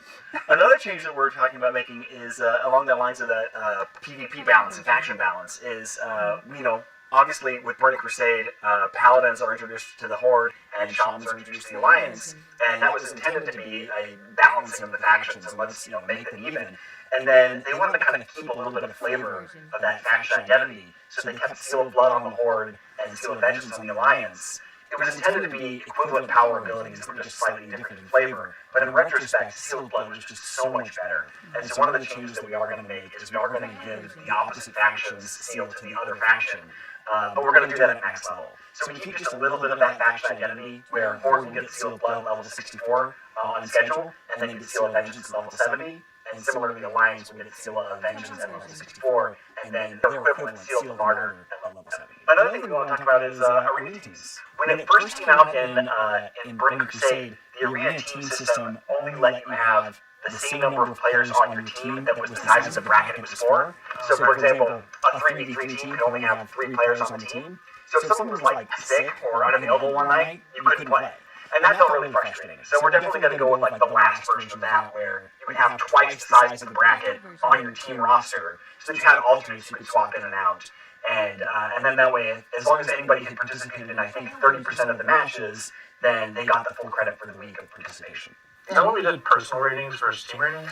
I think that came later, and we're also considering whether or not we want to do something with that as well. Because another thing that was problematic about arenas was the way that the ELO system was so inflationary. And so we're talking about whether or not we want to move forward with converting that to something more like the modern MMR system, so that it isn't as punishing to people in terms of like waiting hours for a match at the highest levels and things like that. And another change, we're going to give players access to Blayoff and Draenei early, so that before we actually open the dark portals, you'll have a chance to level those up. That's definitely not something we did originally. I remember I had a friend who was really frustrated that the rest of us were all running around in Outland, and he was like, I'm still back in Outland. What is going on? When can I play with you guys? So I'm really glad we're doing that. Doing that with pre-patch? Yes. Yeah, that's the plan. Very cool. Pre-patch will come out and you'll be able to go start your Blood Elves and Draenei. And then content. So we've got some phases happening. Yeah. So the content phases that we got coming are exciting. We're going to start with Karazhan and Gruul's Lair and Magtheridon's Lair. And we want to start with just that release because we found with Classic that people really enjoy that kind of gear progression. And that's where all the tier 4 gear is with those raids. And we want people to have an opportunity to level up, catch up to their friends, and all kind of go through these things together. So as we unlock each chapter, we want to make sure everybody's had enough time to be part of that chapter. And the next chapter after that will be phase 2, which will be Serpentine Cavern and Tempest Keep. Then next we move on to phase 3, which is Hyjal and the Black Temple. And the reason that's a change is, of course, originally Hyjal was available from the launch of Burning Crusade, but nobody could really get in there because of the way the attunements work. So we'll unlock that as a later chapter alongside Black Temple. And then that'll go with Arena Season 2 at that point. And then Arena Season 3 will come out alongside Zulaman with a little bit of catch-up gear for anybody who's taken that long to catch up. It's another smaller instance, a 10-man. And then finally, Phase 5 will be Sunwell and Arena Season 4. It's been a very busy year. It is. It's an expansion with a lot in it. And so we spent a lot of time talking about Burning Crusade Classic and Burning Crusade, which is exciting. We're very excited about it, but there's a lot to talk about. There's a lot coming, and we want to walk through how this is going to materialize. Well, really the question is, we have a diverse player base where people have a lot of different wants and needs. And how do we get there? How do we get to the Burning Crusade? Well, the first group of people that we wanted to make sure that we were serving well is those people who do want to go to the Burning Crusade. We feel that most of the community is interested in this. They're going to want to do this. We want to make it simple and easy for them. So how are we going to do that? As we said earlier, you're going to be able to make a choice. So we'll talk about and explore these choices in some detail, and I'll give you some examples. So to start with the current servers you're on now, Classic Live servers, are going to become what we're calling progression servers. And what that means is the servers that are live now will always unlock any expansion we release. So when we get to our patch day, you're going to be presented with a choice. Do you want to continue on into the Burning Crusade, or do you want to move to Classic? So in that space, you're going to do that for every single character. So for my example, I'm on Worm Rest Accord. So I've got a level 60. I am definitely taking that on through to Burning Crusade. But I've got a couple of mid-levels that I know I want to move with my friends. Those are characters I level with my friends in Classic, and I want to continue that journey with them. We want to make it as easy and seamless as possible to just get right into Burning Crusade. But there are options. That's awesome. I'm excited to hear that. I know there's a lot of my friends, for example, who maybe didn't really play Classic when it first came out, right? And so now they're behind. And they're interested in playing the Burning Crusade. This was, for a lot of people, their favorite expansion that we've done. We want to make sure that those people are served too. And one of the ways we could do that is provide a boost to people who are interested in coming back, that maybe aren't interested in doing the Classic WoW experience, but really want to hop right into Outland as quickly as possible. Yeah, so the team, we spent quite a bit of time discussing it because we want to make sure we respect the time of the people that have been playing Classic for 2 years. But also, we want people to be able to enjoy Burning Crusade if they loved it the first time and maybe miss Classic. So we are going to offer a level 58 boost for purchase, but it does come with some restrictions. So it's going to be 1 per account. It's not going to be usable on Blood Elf or Draenei.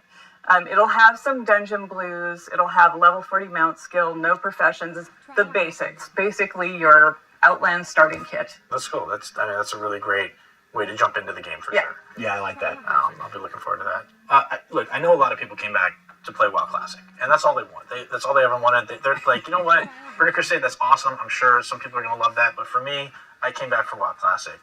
What do they get to do? What's that? Yeah, that was really important for us too. Yeah. So we had all sat down and discussed like how we should frame this. So when we get to our patch day, which is prior to the Dark Portal opening, when I said before, like, I'll go back to my example for Worm Rest, we will be launching Classic Era Realms at the same time as we do our patch, and you will have that choice. So when you make the choice to go to Burning Crusade Classic, or you make the choice, like on my example, my level 40 druid, I want to move that character to Classic Era. And what Classic Era means is that those particular servers are going to stay in that era forever. So that is going to remain classic till the end of time. It's never going to unlock expansions.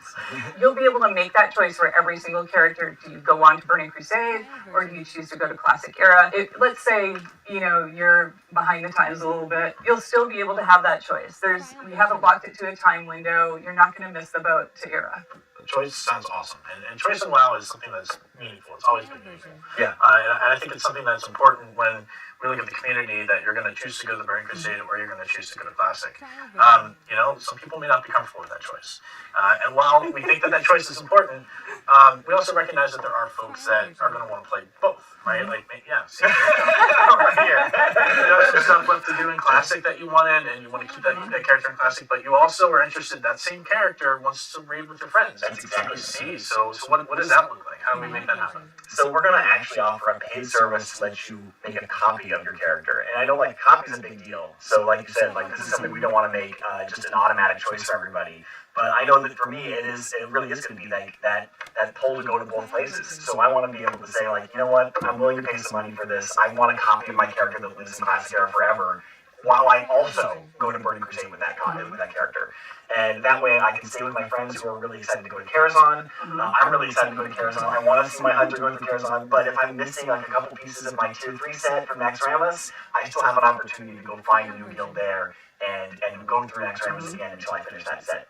We're going to be spending a lot of time communicating these details. So even as much detail as we're giving now, it's very high level. There's going to be a lot more detail to come. So keep an ear out.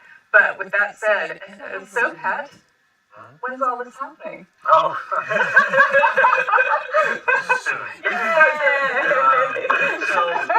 So yeah, this is something that, you know, is important. Again, people are still playing through Naxxramas. We want to make sure that they have enough time to do that.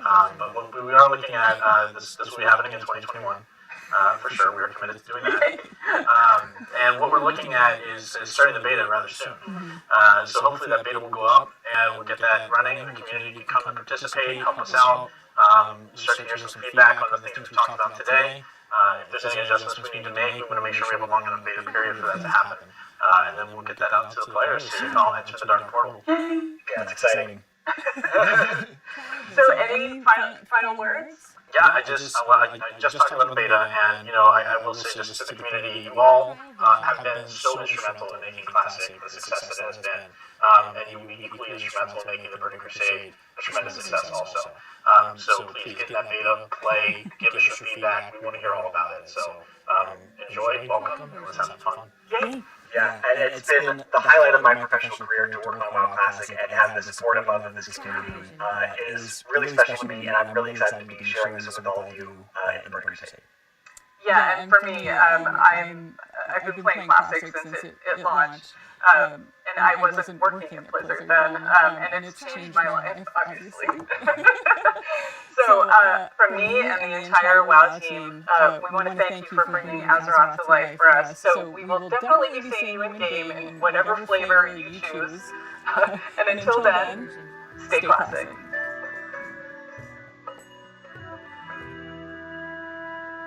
Trial version.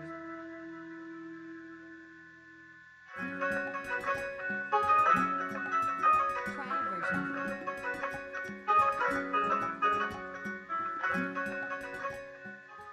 Trial version. Dolby is a proud partner of Blizzcon Online. Watch Shock versus the World in Dolby Vision and Dolby Atmos, only in the Dolby Access app. Coca-Cola, the official refreshment of Blizzcon Online. Trial version.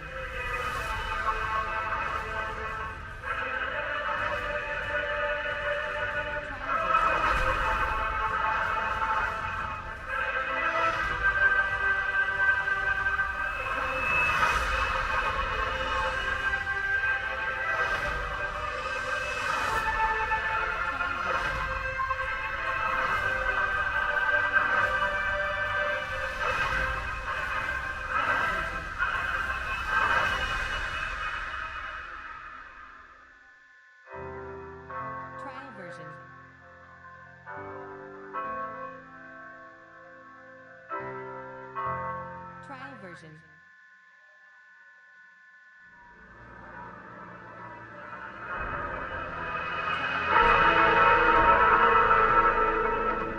Ever since we announced Diablo 4 at last Blizzcon 2019, we've been sharing updates with you guys through our blog, whether it's items, skills, zones, even user interface updates, and you guys seem to have really enjoyed that. Today, to mark the special occasion of BlizzCon Online on Blizzard's 30th anniversary, rather than doing a blog where we're actually going to share lots of video, introduce a new class like we saw in opening ceremonies, and also cover some open world topics, including mounts, camps, and PvP. Yeah, this is like the ultimate blog post, right? We get to actually hand deliver it. This is the dream. It's all finally out there, and we can talk about all of it. Just in case some of you guys missed it during opening ceremony, let's take another look at the Rogue Announce video.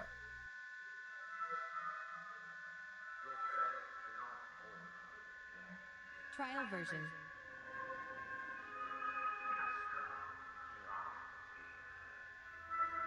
Trial version.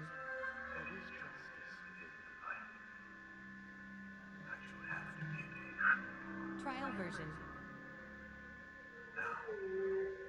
Pray with me. Trial version. Guide and protect me. May Akarat guide and protect me. Trial version. May he shepherd my soul. May he shepherd my soul. And Trial grant version. it mercy. And grant it mercy. What are you Trial doing version. here? This is not the time. But this is confession. Trial version. And I have sinned. I was a Trial thief version. who stole from those more fortunate. Trial version. I strayed from your light and found my trade in the Trial shadows. version. They call it murder. Trial I version. say, job well done.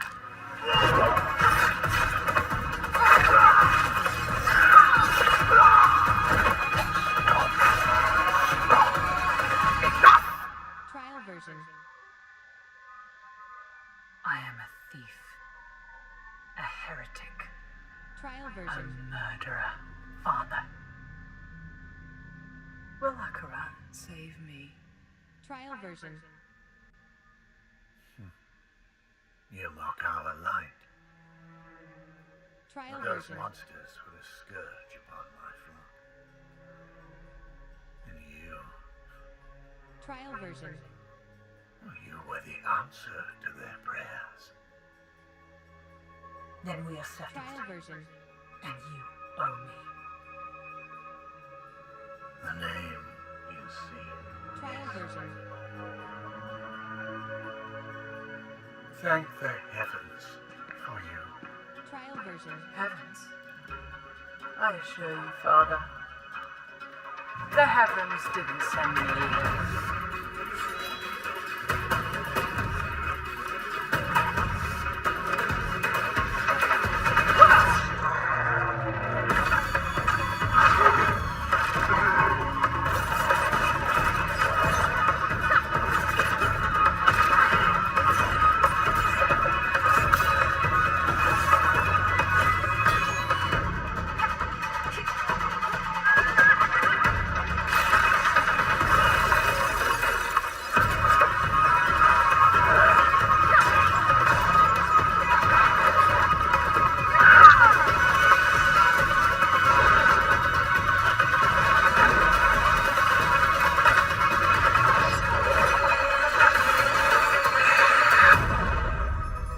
Trial version.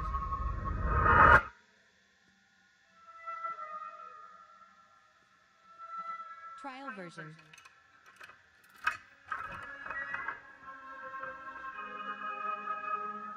Trial version.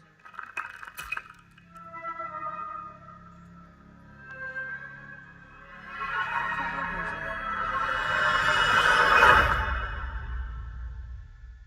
Wow, I love that ending.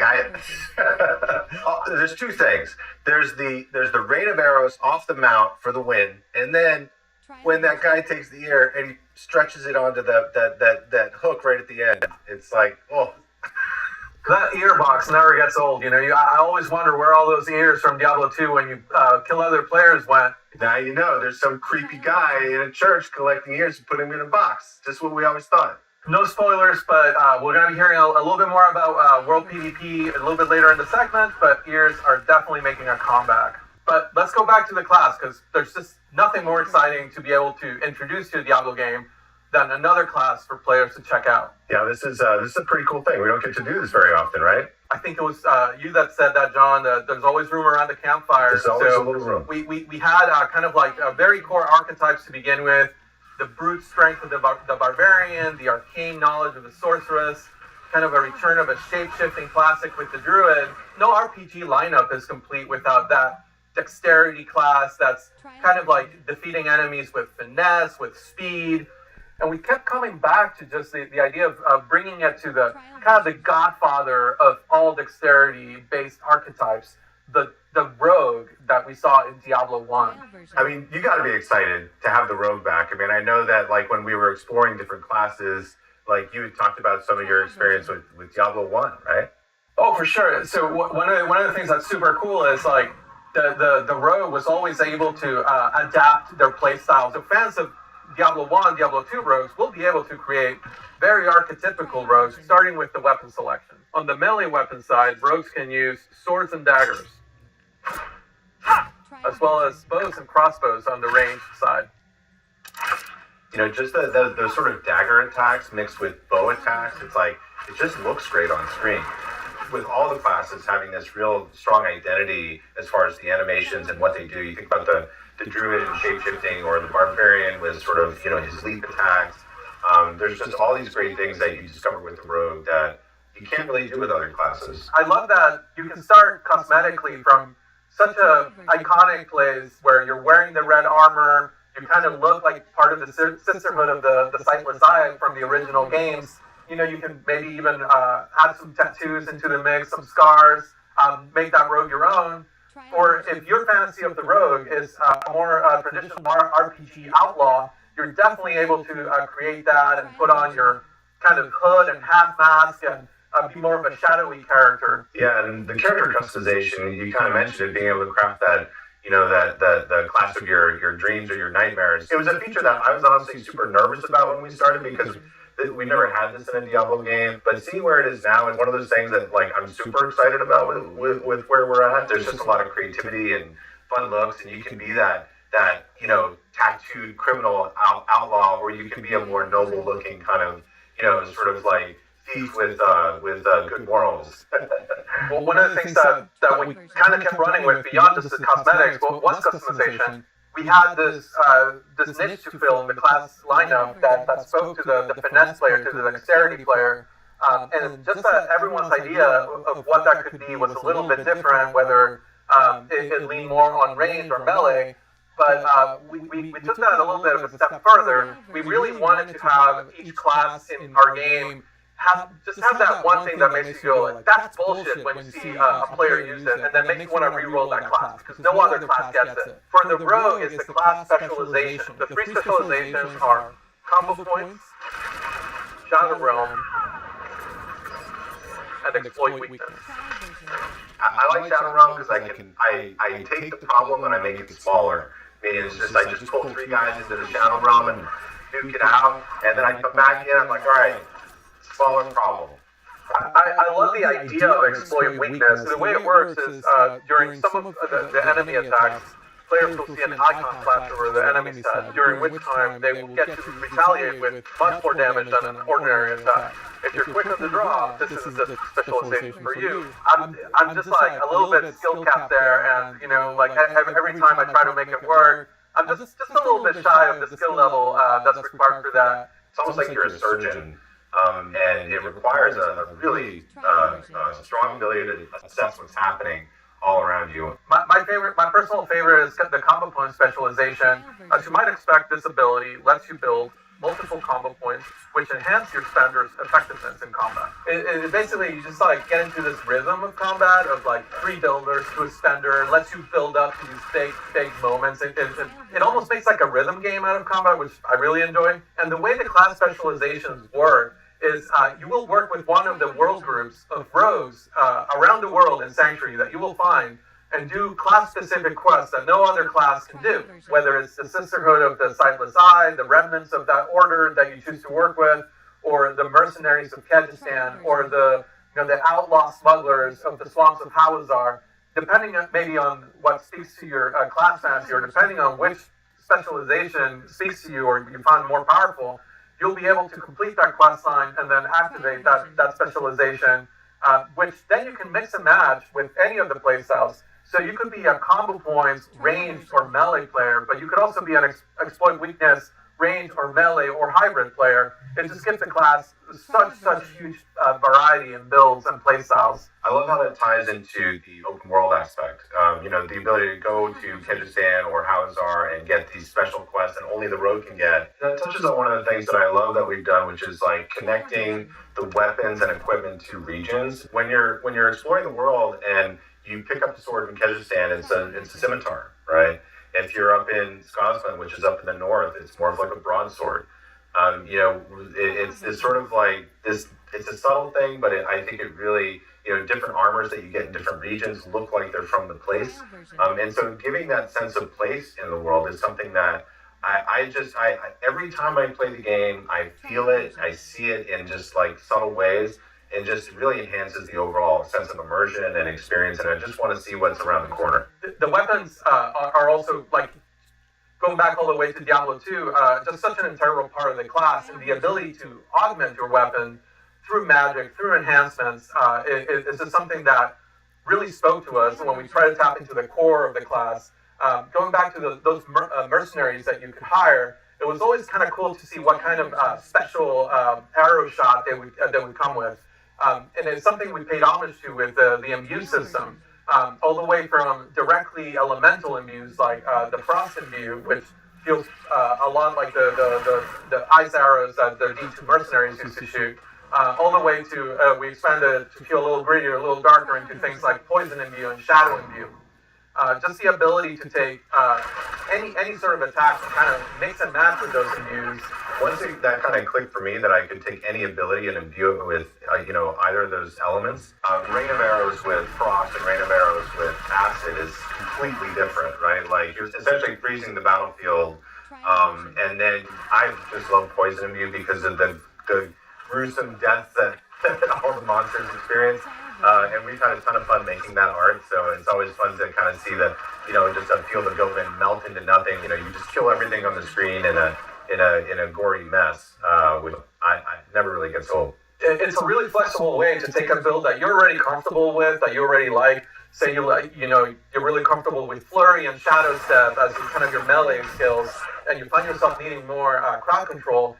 Without changing your playstyle, you can just add the Frost Imbue to your bar, and now you're able to use those same abilities to slow down enemies or build up to a full freeze. Yeah, and Frost Imbue plays pretty well with group play as well, right? Where I can freeze an enemy and somebody else can blow it up. Or also, the way that chills work in the game, they build up to a full freeze. So if your best buddy is a sorceress player, your chill spells and your Frost Imbue chills will actually build up faster than if you were using a single player.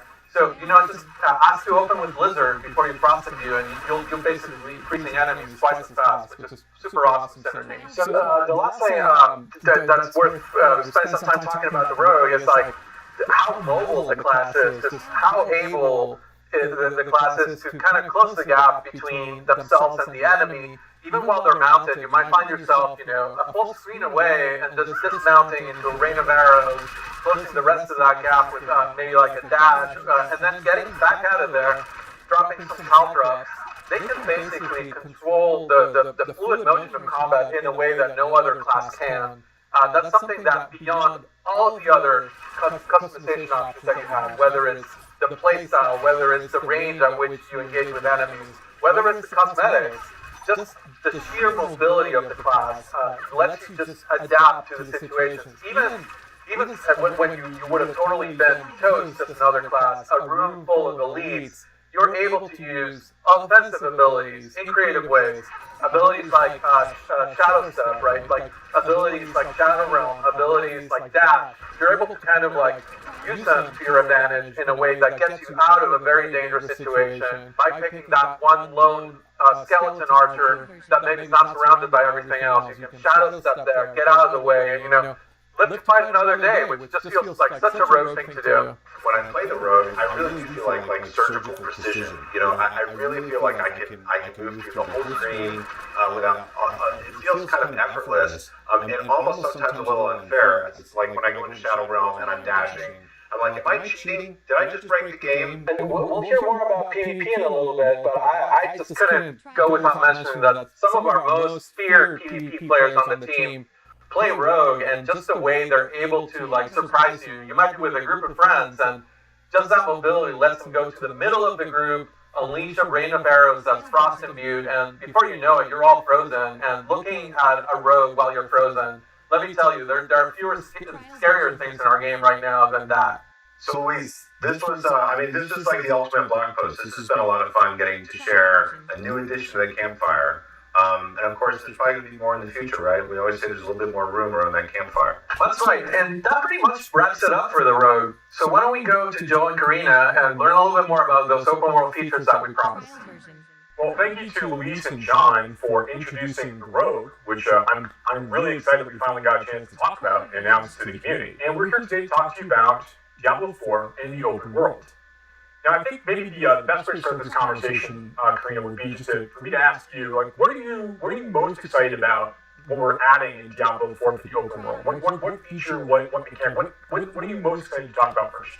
I am really excited about just exploring the world. I am a huge completist naturally, that's the way I play, and I love exploring and looking out at every single nook and cranny. The more this game has been growing, particularly since last Blizzcon, the more fun I am having just riding around the open world on my mount and exploring everything I possibly can. Yeah, it's really fun, I think. Now that we've kind of taken Sanctuary and just made it so much larger when you're playing through the game.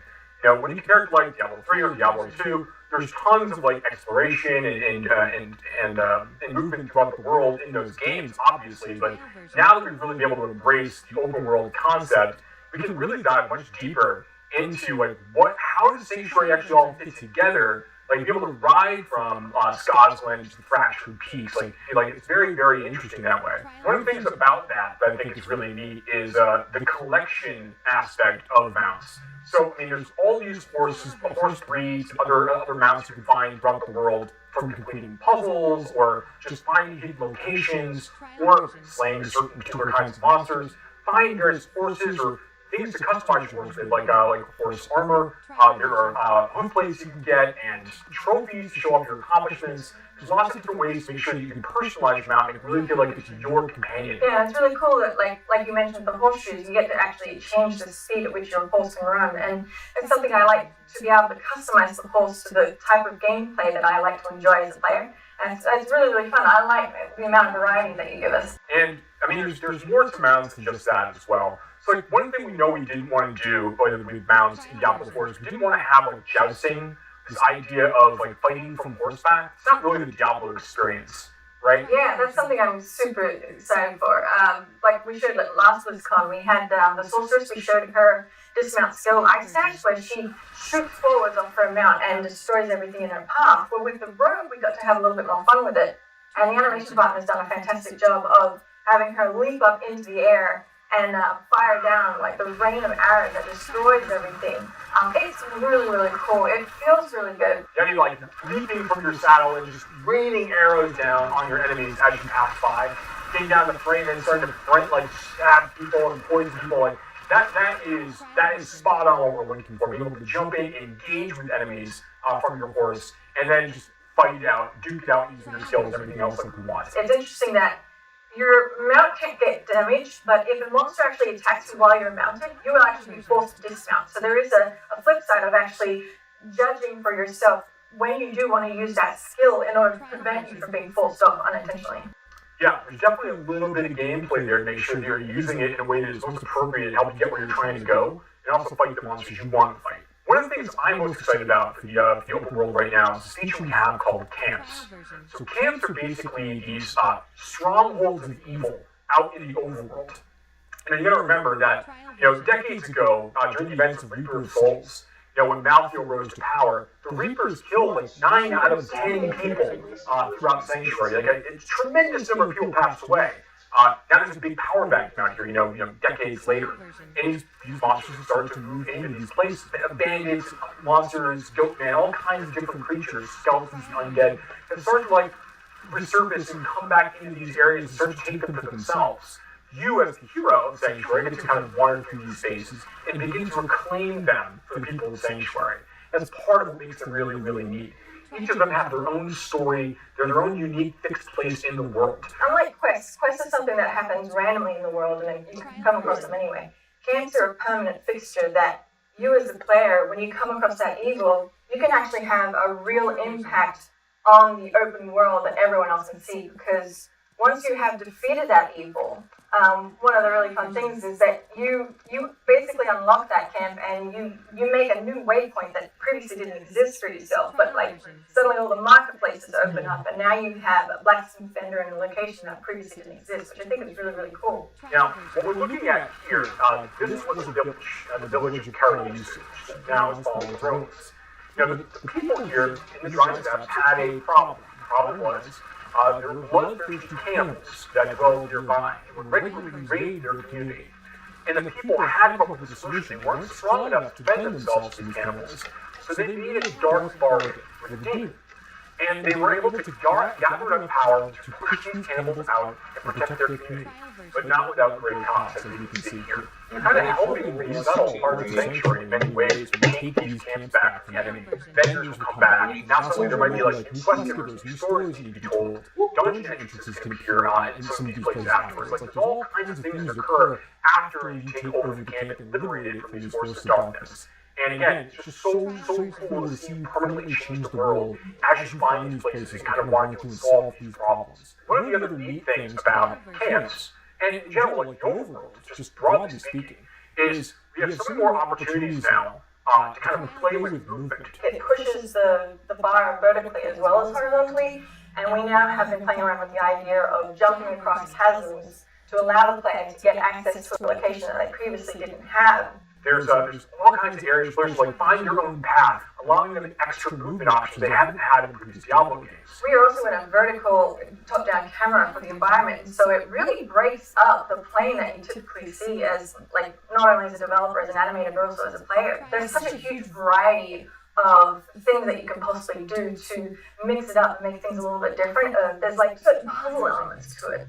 But it's not so straightforward and not always obvious. So it's not just a matter of running through the world and getting, to your goal. It's you have to think about it. Yeah, definitely. Now, Karina, I know that you're very excited about PvP. I'm a huge fan of PvP. I love the first time that we all actually had a chance as a whole team play PvP, because the amount of feedback that generated, I think it took design like 3 days to go through it all. And what that showed me is that I find everyone either they either love it or they hate it. And I personally love it. I really enjoy it. So the way that PvP works is that the hatred of Mephisto has been bubbling up from hell, and it has created these areas in the open world that you can freely walk into. Oh my that kind of consumes you and makes you turn against your fellow players. PvP, even in these areas, these fields of hatred, right? Even in these spaces, it's not like mandatory. So these are optional places players can choose to go to kind of collect shards of hatred that they can collect from like killing monsters, from completing events, opening chests, all kinds of ways to earn these things, not necessarily just killing players. And as you earn these shards of hatred, they're kind of in an unpurified state. They're in a basic state. You need to bring them to a purification event in order to turn them into a currency you can then use in the nearby, like, small encampments around the fields of hatred. What's really neat about that is that when you're trying to purify these things, that's when everybody nearby finds out and hears, like, oh, okay, well, someone's actually trying to complete the purification, so we need to go and kill those players and take all of their shards before they finish. Once you purify them, they're yours. You can't lose them. But before they're purified, they're free game. Yeah, I think it's really important to note that, like, even if you don't want to engage with other PvP players, you can actually explore those areas and collect the shards of hatred from specifically monsters, but the second you need to then turn them in and purify them into a currency where you can spend them on gear, trophies, and other content, you actually are hostile yourself and actually can be attacked during that single moment. But I think that really creates a lot of opportunity for you to team up with friends for just that one little moment in order to gain the reward that you spent so much time collecting. So you called out earlier that the shards of hatred are used for like some of the vendors you can find in the Fields of Hatred. There are some special vendors that only kind of arrive in these areas. Will have special costumes or new mounts and weapons and things along those lines. Nothing that's like strictly more powerful than stuff you get in other parts of the game, but stuff that really like speaks to your desires as a PvP player. And I think one of the things that's really kind of neat about this in general is that as a player, you choose to go hostile, betray the players who are near you, try to get as many shards of hatred as you can. You're going to slowly begin to kind of like infuse yourself with that same curse of the Mephisto. And you're going to become a vessel of hatred. Now, once you do that, everyone within a very large radius of you is able to see you as a threat on the map. And they're going to get a bonus for killing you. So when that occurs, you have a set amount of time you can just survive. If you're able to do that without running away or jumping in a town portal and trying to escape, if you're able to do that and finish that period and manage to escape or defeat your people who are coming to try to destroy you, you're going to get a really big bonus at the end. And that's been really, really exciting to watch in our playtests already, who are like kind of wrestling for this status and then trying to defend it once they actually achieve it. Yeah, and there's also the ears that you get to collect as a trophy. It harkens back to D2, where I think you can sell the ears for one gold. I don't know if we're going to be doing that. I know we were playing around with them as a currency at one point, but I think right now it's just a cool trophy that you get to collect and show off. Yeah, right now, very, very cool trophy. The thing that's really neat about the Diablo 2 ears, like, you can fill up your whole inventory with them, obviously, but being able to see, like, the people that you took the ears from, like, seeing their character names on there, was always, like, the interesting, fun part. How it proved, like, yeah, I got that person that time, right? So we want to make sure that we embrace that aspect of it. That's the important part for us. I think that's going to be a really, really great callback to Diablo 2 PvP. Right, yeah, so I love where PvP is going, and I love that it is such it's only one part of how large and open the world is, and really harkens back to the adventure in me when I play the game. How do you feel? I'm super excited as well. I mean, there's so much to look forward to Diablo 4 right now. Like, what we're talking about today just scratches the surface. In general, as a Diablo fan, there's a lot to be looking forward to in the franchise in the future. Thank you so much for watching today. We look forward to speaking to you more about this game and others in the future.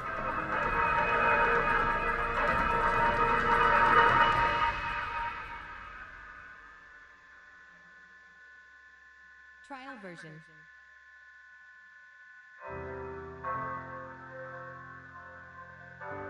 Trial version.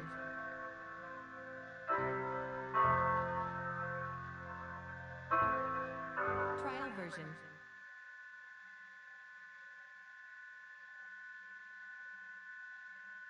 Trial version.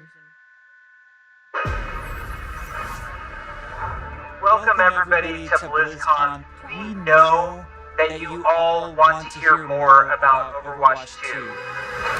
Allow us to invite you behind the scenes to explain more of what we're doing and why. Everybody, please hit record. Fingers crossed. We lost Scott. I'll take it, sir. This is going great. We've been assembling one of the best teams that I have ever worked with. And I am so proud of the progress that we have made together. We really like the stylized drop down. Imagine that. Come forward, ball. It starts to spin. The scale and the scope of this game have meant that we've needed to grow substantially. We have to move. Overall, I think we've done incredibly well as a team moving to work from home. Oh, Shadowplay. There have definitely been challenges, but the team is really putting everything we've got behind this game. To me, it's the next big step in the Overwatch universe. New heroes, game modes, major story beats. With competitive and PvE, I see Overwatch 2 as the Overwatch for all of my friends. You know, we're always inspired by what story and franchise development does with the animated shorts. We really wanted to bring that cinematic experience into the game, You can invest in your heroes and grow them over time. I'm super geeked out about Overwatch 2. I can't wait for people to play this game. It just gets better and better. There are some things that we just can't do without a sequel. So thank you so much for your patience so far, and I hope you enjoy this behind-the-scenes look at Overwatch 2.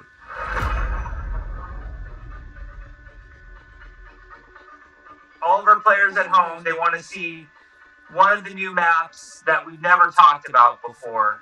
Really? I can just Trial version. I can just talk about anything that I want to. Yes. You're serving this up to the guy that is like unintentionally leaked information in past interviews.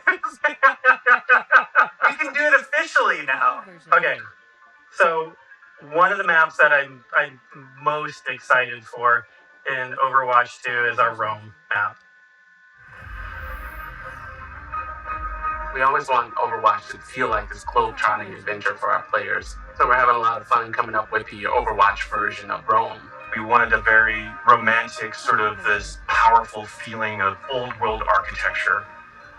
One of the most exciting things for me is the early building of these maps, where we get to sit down together with key people from the environment team, level designers, effects groups. We'll spend some time talking about moments in the game that we really want to see, like the Colosseum or a grand view of the hills of Rome in the backdrop. And then we'll go back and do a paint over, or we'll do a concept painting of certain things based on that. We try to draw inspiration from as many different sources as possible. For example, one of our environment artists had just taken a trip to Rome, and he returned with thousands of pictures and was so excited to work on a map set in Italy. There's a lot of ancient architecture in Rome that represents the empire that it used to be. So we brought some of that back. Some of the things that are destroyed in real life, we kind of rebuilt in a kind of an Overwatch style. It's one of the most beautiful pieces of environment art that I think we've made for the entire game, and it just absolutely took my breath away. Can we reveal more maps? Yes, Scott. Scott, why don't you have the honor? Why don't you reveal, like, is there an artified, like, let's pick an artified one. I know what map I want to talk about. It's the one that I just get super excited about. New York City. New York City is just an amazing Overwatch location. We're really striving to make it as authentic as possible while still putting this Overwatch spin on it. There's a lot of amazing buildings and architecture pieces that just, especially for artists, stands out a lot. And they usually use this kind of Art Deco style from the 1920s, 1950s. We started in an area that's a little bit like the Village. There's some smaller shops there. There's a fire station, little pizza places and things that people that are familiar with New York City will either recognize or maybe see the reference that we're trying to make with some of our different locations. It feels like something you haven't seen in other games before because it's uniquely Overwatch. Well, we should move on, otherwise we just have to reveal more maps.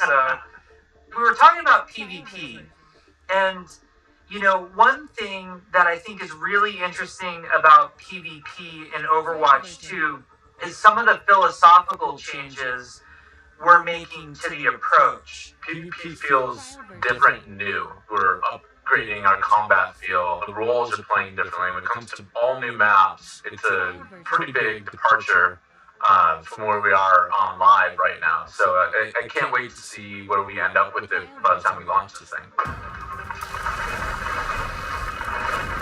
We're also experimenting with the idea we call role passives, which are passive abilities that a hero can have based on what role they are. For example, currently in our internal builds, the tank heroes all have knockback reduction against them, and they also generate less ultimate charge for enemies that are shooting at them. Damage dealing heroes have a movement speed bonus, which is great for flanking around the map, and healing heroes, support heroes have automatic healing that kicks in after they haven't taken damage for a while, very similar to Mercy's passive, but a little bit of a lower rate. One of the more shocking changes that we've been exploring in Overwatch 2 PvP is a change to tank role entirely. That's applied to all of the tanks. We want to try to make them more toe-to-toe brawlers and less characters that just stand back and protect other people. So, for example, for Reinhardt, we've given him 2 charges of Fire Strike, so he can throw Fire Strikes a lot more aggressively and more often. Also, his charge, he's able to cancel it now, and you can steer it more aggressively, so you can, not quite turn a corner, but you can definitely more accurately pin targets, and because you can cancel it, it allows you to use it much more aggressively and, really go after those key targets without feeling like you're going to sacrifice, all of your positioning, everything to get there. He's almost more terrifying now with this, to be able to unleash his full arsenal more often than just being the guy with a shield. The changes to Reinhardt that we're trying, and they might not shift, that's just the reality, but the changes that we're trying right now are to try to embrace more of that instinct that players have when they want to play a big, burly character that looks aggressive and feels like it should be aggressive.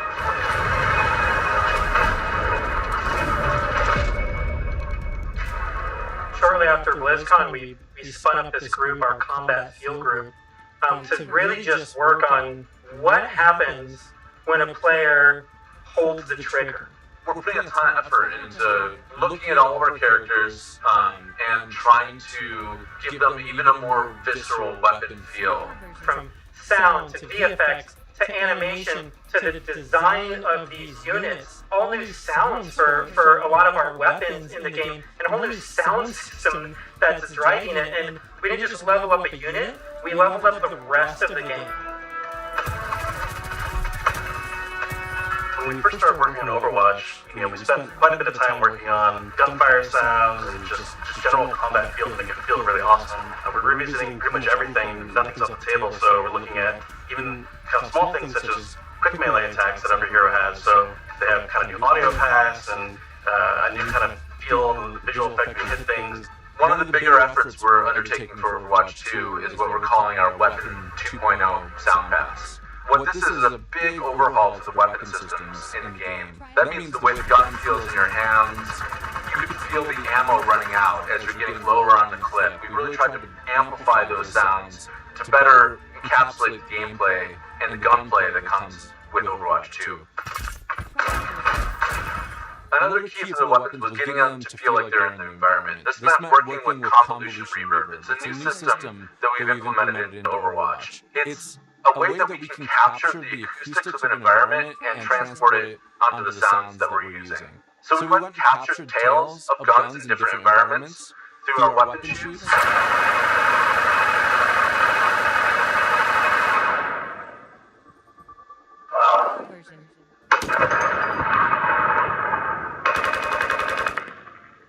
And then we've cut them and applied it so we can support a lot more environments. Now we're supporting outdoor, urban outdoor, warehouse tales, tight tunnels, small rooms, and it gives a lot more presence to the weapons and the way that they react in the world. The shooter genre has evolved a lot since Overwatch 1 came out. On top of that, I think we really want to push the visceral nature of how we do combat. So we focused a lot, not just on the wonderful sound effects, but also with how the gun moves as you shoot. So you can really feel every single shot through the chamber. And there's a lot of subtle little tweaks we have to do on the gameplay engineering side to make that feel really visceral. Everything from making sure that the camera shakes are crisp, making sure that if you get shot, you know exactly these tight indicators show up on the outside of your reticle. All these things play into making the game feel not just tight and responsive, but also modern and up-to-date. Take 76, for example. What we wanted to do in Overwatch 2 with his weapon was to make it really feel incredibly powerful, and that happens with a bunch of different elements that mix together. But it really feels like the gun is almost just outside of your control. A lot of that comes down to this camera shake technology, where every time you fire the weapon, you want to feel like it's running through your entire body, and the camera shake gives that extra bite to every single shot out of the chamber. It makes him feel really great. You guys got a sneak peek of Sojourn from last BlizzCon. She's been a developer for quite a while, and she's actually quickly at this point become a lot of people's favorites in-house. When we look back at Overwatch when it was originally created, there was a lot of heroes that were made from a gameplay standpoint kind of surrounding a weapon type. For example, Pharah was based on a rocket launcher hero, Widowmaker is clearly like kind of a sniper. We thought there was a weapon that was kind of missing that would be a lot of fun to play with, and that's a railgun. It's so much fun to play test to have this really powerful shot that can rip through enemies if you really are accurate with it. She's all about that aim skill, so if you got that aim skill, you'll love her. We're still exploring new game modes, and we're also reevaluating older game modes that people are more critical of. You know, we're of the mindset maybe 2CP doesn't exist in Overwatch 2, and maybe there's a new cool game mode that replaces it. We really want Overwatch 2 to feel like the next evolution, a true sequel to the first game, not an add-on. It's not a small part. It's not an extension of the original game. This is an evolution and a replacement to the original game, and I think it's exciting. Hero missions are probably one of the things that's the hardest to wrap your head around if you've never played one of them. The goal around hero missions is for these to be this co-op PvE experience. I personally only play competitive mode, like I'm all about that competition. And I have friends that they don't want to do that at all. So I'm really looking forward to a game that I can play hours and hours with my friends who aren't in competitive, and it's also something that I'm interested in. Hero missions are the content that people are playing as they are leveling up their heroes. And so for a system like this to really sing, you need a lot of missions. We don't want players to feel like they're just in this grind to get to the top. There's a lot of really good back-end technology that we're exploring, so that the heroes are constantly bringing their personality and some light story to these hero missions as well. The goal is to make as many as possible, hundreds of hero missions. We've explored a lot of different ways of getting to that much content. So have like different sets of enemy units that people will be fighting against, and there's different hero mission types. At the same time, hero missions can take place in all of the multiplayer maps that we've done, and we're also adding new spaces onto some of these maps. It's a huge challenge for the art team. We take maps that a lot of people love and recognize, and we have to add a lot more art and level design to it. In this one hero mission playtest, we came up to an area in King's Row that usually has a gate on it. Suddenly that gate opened, and I saw a new area of King's Row that I had never seen before. You may be playing a payload game type, and the payload may decide to take this new route instead of going the usual route. That was really cool. It was like this eye-opening special moment. Lan are the tech artists on the environment side. Very early on their own free time, made a prototype of a sandstorm on the Temple of Anubis map. And at the time, we didn't know what we wanted to do with that, but it looked awesome. We looked at it and went, oh my god, we absolutely have to do this. So we put some new technology in place that allows us to do this dynamically. You start the mission off, clear day, midway through the mission, suddenly this sandstorm or heavy weather would show up. It made the world just feel so much more alive. There's a sunset, daytime, nighttime, but depending on where you are in the world, these look different. California or Hollywood would have what we call a California sun. New Bonnie, there's a great African sun that happens there. You start to get a sense of space and mood. This is what really brings the levels to life. For me, the dynamic world's exciting. Just seeing these dramatic landscapes, the wind and the atmosphere blowing by. It's a much more cinematic experience for the player. Before you start a mission, you look at a map. It's nighttime in Necropolis, or there's a sandstorm in Necropolis. Players can make some comp choices based on knowing this information. Characters like Hanzo or Widowmaker start to be a little more valuable because they have abilities that allow them to see through the sand more clearly. Are we going to talk about any of the types of objectives in hero missions? Yeah, let's talk about the objectives. Players are being asked to do different things from one hero mission to the next so that they all feel really fresh to the player. For example, we have Gather and Return, where you're trying to go and grab these different canisters to kind of safeguard them so they don't go off and affect the population in a negative way. It creates this really cool tension in the world where, on the one hand, you're trying to split up and go grab all these canisters to be as efficient as possible, but but at the same time, now you're having these sort of special enemy units spawn that are really difficult. If you kind of get caught by yourself, it turns into a pretty bad situation really quickly. It feels extremely cooperative and like a very different way to interact with the Overwatch universe. We're experimenting with all sorts of ideas, and just internally we have names like Wall of Death, Scavenger Hunt, and Kill Quest, and all these new mechanics and enemies for people to experience. Players will be able to jump in night after night, play different hero missions, and then work through the progression system, leveling up their heroes.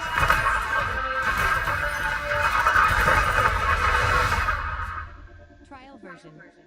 At Blizzcon in 2019, we started to talk about progression, and we showed the very early version of our talent system, which I think was really cool. We had that one talent where like Nate became the rolling snowball, which was a big hit. We've really blown that system out. I'm real excited about talents. You can play the same hero in so many different ways. Now with the skill tree, you can have fun every night doing different things and kind of experimenting. Yeah, the talent system is like really deep and rich, and every single hero has different trees. You might open up 76's tree, and as you're leveling and picking new talents, you're starting to feel your hero change.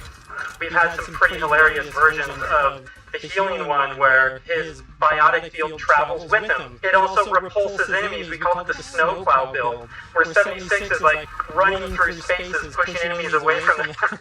Designing these is super fun because it's like we get to break all the rules that we've sort of established for ourselves, and we get to really take the gloves off, do crazy things like Junkrat can dual-wield grenade launchers, and Mercy be able to area effect res the whole team at once at super long range through walls. It's been a ton of fun, kind of like mad scientists making all this stuff. You're all used to using these kind of kinetic weapons like Soldier 76's rifle or fire attack like what Weimer's Flame Strike does. As soon as you start to mutate these same talents, all of a sudden maybe you're doing freeze damage or electrical damage. But it gives the animators a bunch of crazy opportunities. You know, the animations are going to change, show them freezing, shattering. And if you shock someone with a lightning attack, they can shake in place, stop, maybe chain to other enemies. All sorts of stuff that make you feel like you're controlling the battlefield in novel ways. As a huge RPG nerd myself, the first time I opened up the talent tree system, it was like, oh my gosh, this is speaking my love language. Like, I just want to plan, and I want to see, like, where do I want to invest? How am I going to play this character? Yes, it's so great when you, like, start at the bottom of the tree. Like, oh my, exactly. Like, Tracer gets to do what? And then you start working and kind of planning out you're going to get down there, and it's like, that's so fun.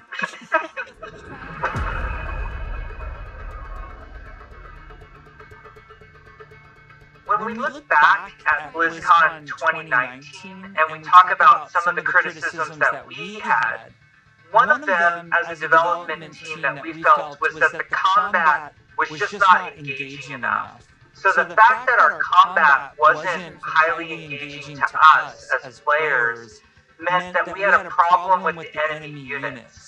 And that they just weren't feeling interesting enough. Just because we show something to the public, that doesn't mean that that is what it's going to be. We make discoveries where things aren't working how we want, they're not reading how we want, they're not fun enough. We're totally down to reinvestigate, reiterate, and just really find ways to level kind of all aspects of things until they feel good.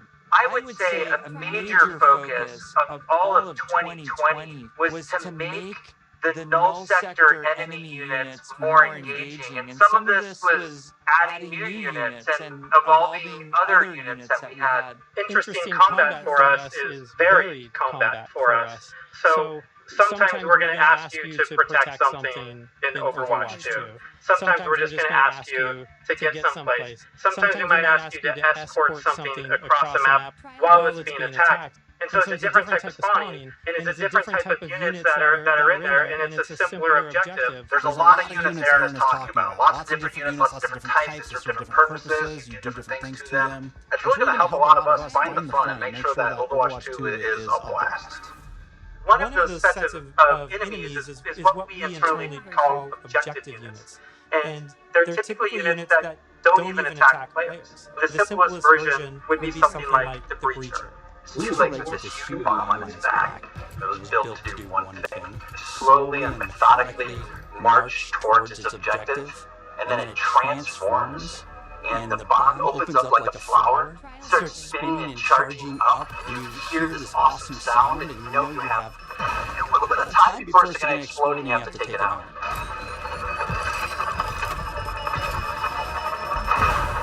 We have units like the slicers, which you guys have seen before. They're little, we call them chickens. Little chickens, they run really fast. And we have a guy we're training right now who flies and drops these bombs that create these kind of ever-expanding smoke fields that you have to escape from. It's super deadly.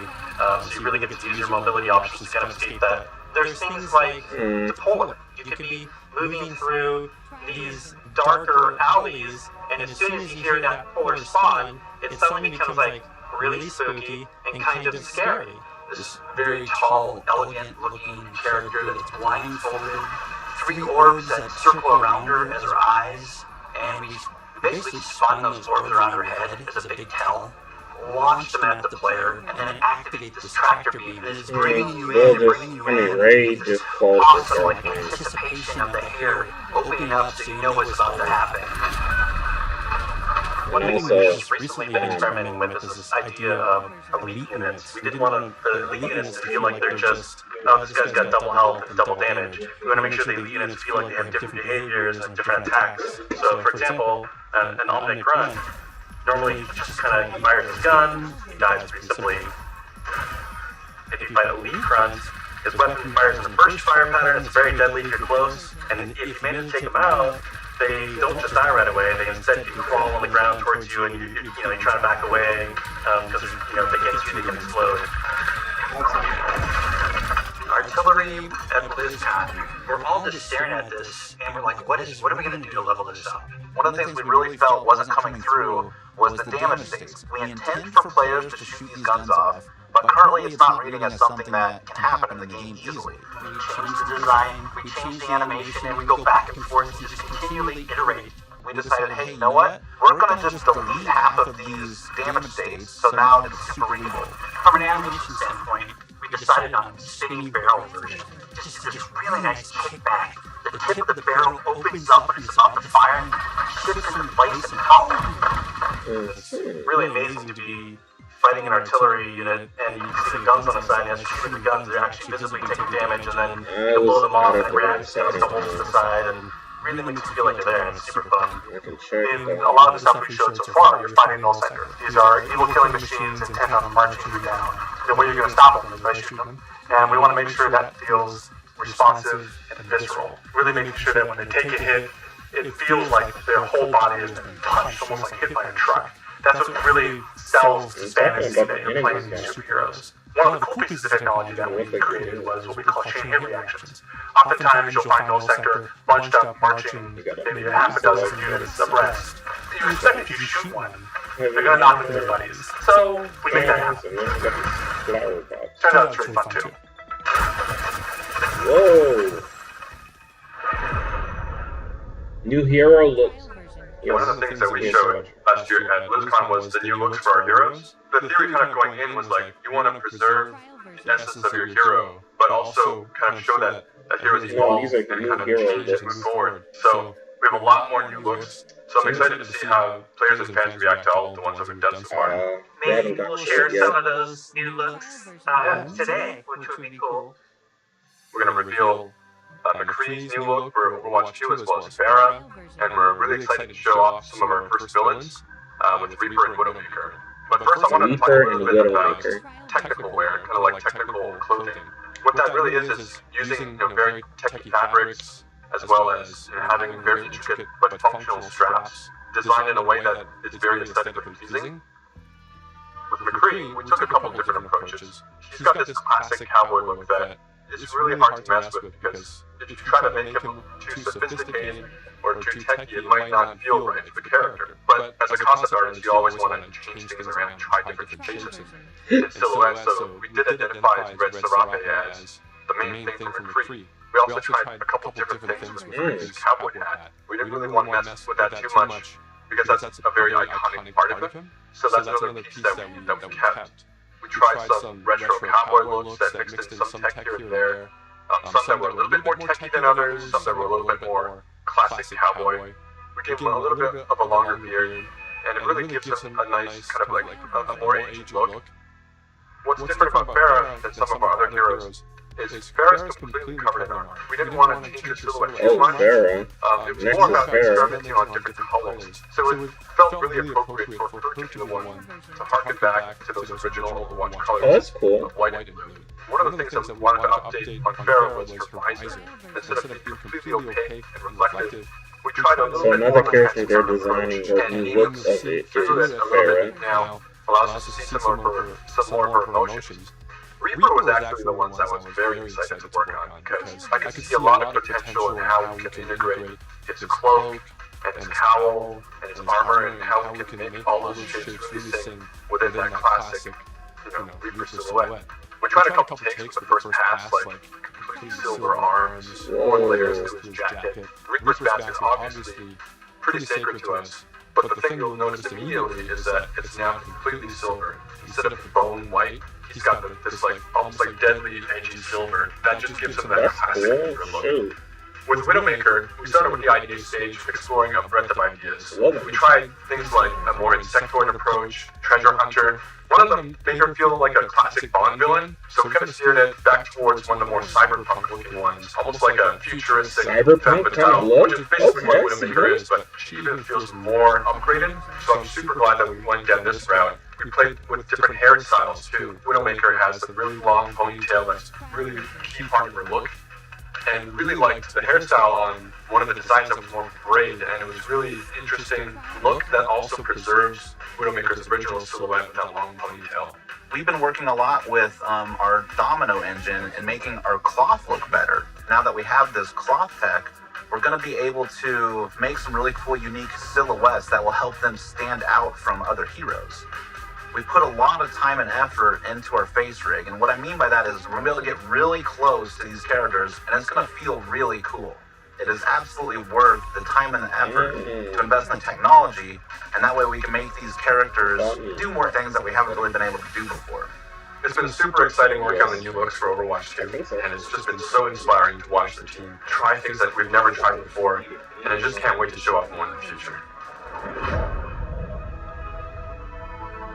Overwatch 2 is probably the largest opportunity we've had since the inception of the franchise to really expand what Overwatch even means to our players. In Zero Hour, we saw that some of the heroes got back together, but we're also seeing that there seems to be a second huge Omnic uprising. We're going to learn who's behind that uprising, why that's happening, how globally spread is it. The story and franchise development group, they were really the torchbearers of what the big story is that we were going to tell for this game. We have a lot of interaction with them. They're working on in-game cinematic intros and outros for every one of our story missions. It's been really great to see this collaboration grow and develop. The story is just a little more integrated into our missions than it ever really has been before. All the available heroes get dialogue for a given mission. We have NPCs. We have multiple hero choices.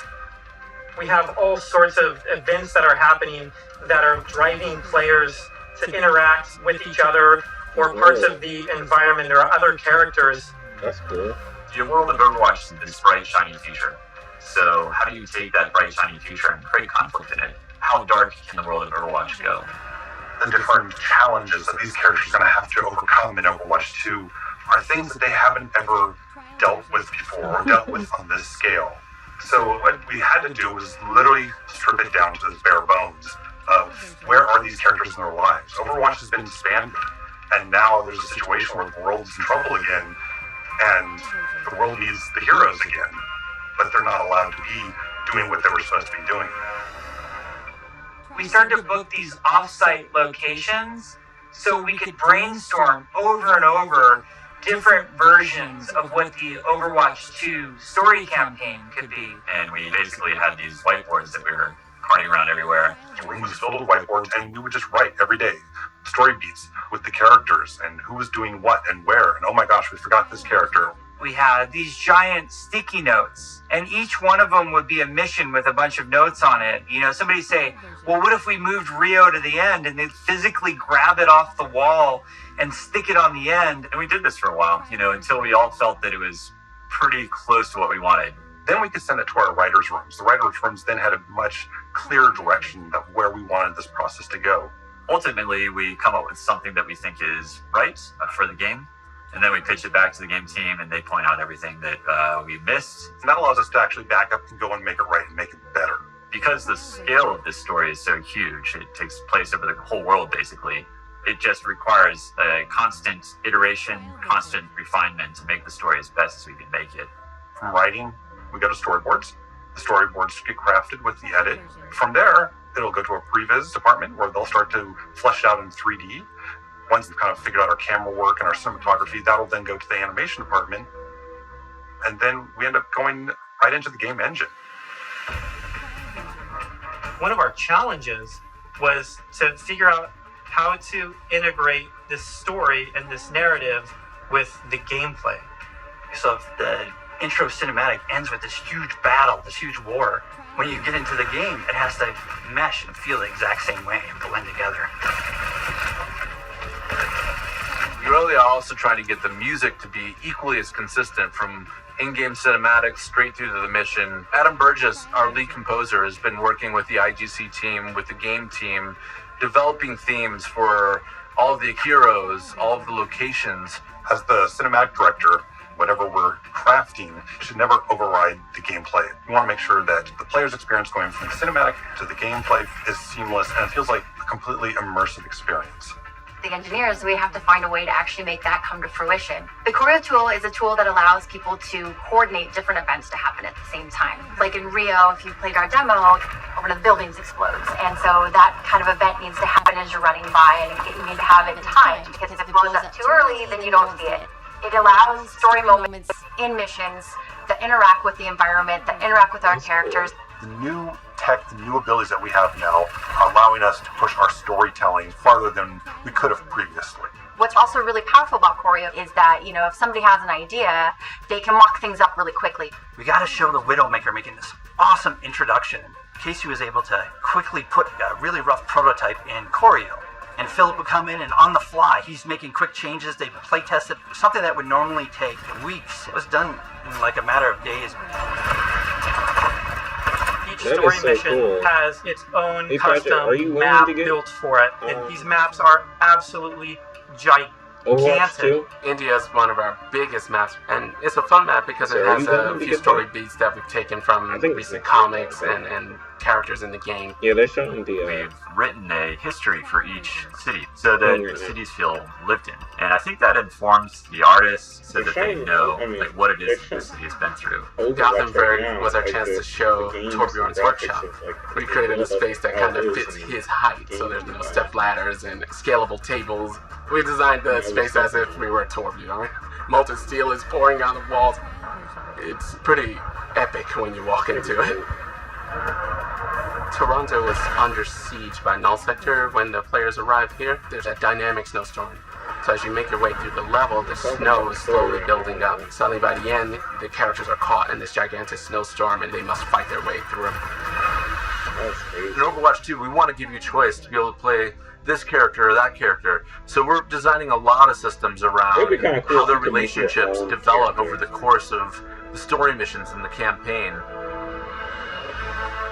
We have a cast of many characters, all on screen, all at the same time, and it's fantastic to actually see them all interacting and working together in ways that we've never actually seen. We've always thought about it and hoped for it, but now it's actually happening.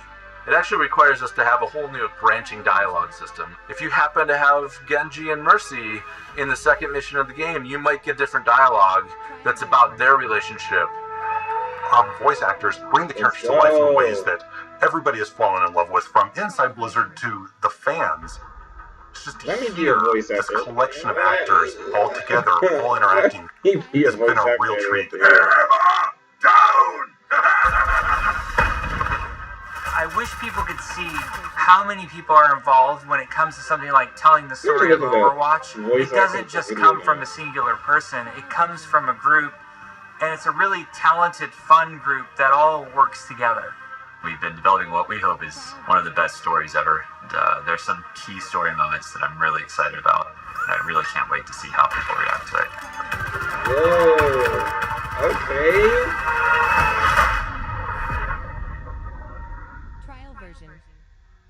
we've been talking about the game, about this universe. I know you all love it so much. Right now, we can sit down and have a night of Overwatch 2 and have it be a really fun experience. And I think we need some more time till we can say it's perfectly polished in the way that we want it. We've made such incredible strides since we first announced this and showed it to the community at Blizzcon in 2019. The thing that I'm most excited about is that moment when we hand the game over to the players. We want to create something that really moves people, really touches people. That's why we do it. We create the game because we want it to become part of your life and for you to experience it. Oh my god. For Overwatch 2, we're upping the bar. Dope, it's kind of 5 games in one. It's a huge undertaking. I mean, I the new tech and the new aesthetics for the new looks bring you closer to the characters that you love, and we're just getting started. I just can't The imagine. fidelity of the gameplay experience is much richer. We are making cinematics that push the boundary of what we can do to tell stories. We want this dynamic world. We want things to feel alive. I'm really looking forward to being able to expand the world of Overwatch for our players. We're really trying to tell this epic story. Is there? Do you know? In order to make a game great, it takes time, energy, collaboration. We have just an incredibly professional team of designers and artists and engineers. We just love bringing this world to you guys. So many cool characters. It's just a blast working on it. Our goal is for Overwatch 2 to be the worthy successor to the first game, to be the next evolution, and to be a true sequel. We have big plans. Thank you for sticking with us. We're going to cross the finish line, and I know it's going to be awesome. I hope people just end up playing it over and over. All of That's what we want to try and capture. I'm jumping in, I'm playing. Let's go. Euros.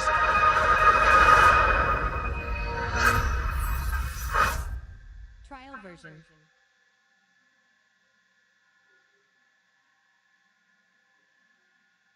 Trial version.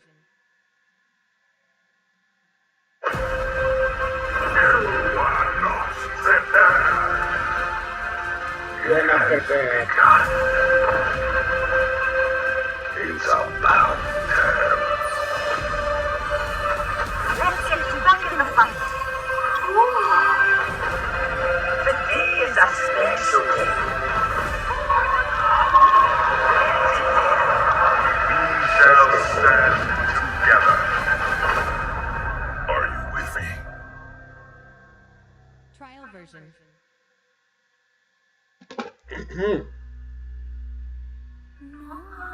Diablo 2 Resurrected Deep Dive.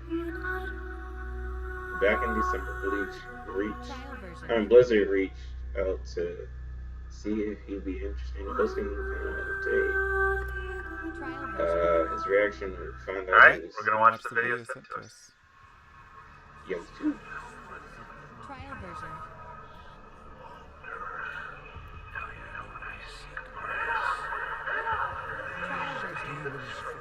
Wait, we got Kane back? Oh, it's 2. It's 2. It's Diablo 2 Remastered. It's Diablo 2 Remastered. Come on! Come on! Show it to me. We'll do this. This is the darkest hour. There we go. I knew it was there somewhere. Somewhere out Thank there, you I knew. guys.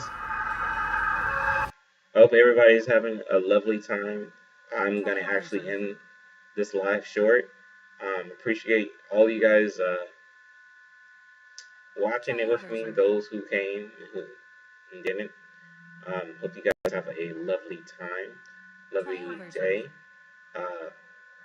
Hope we you guys enjoyed.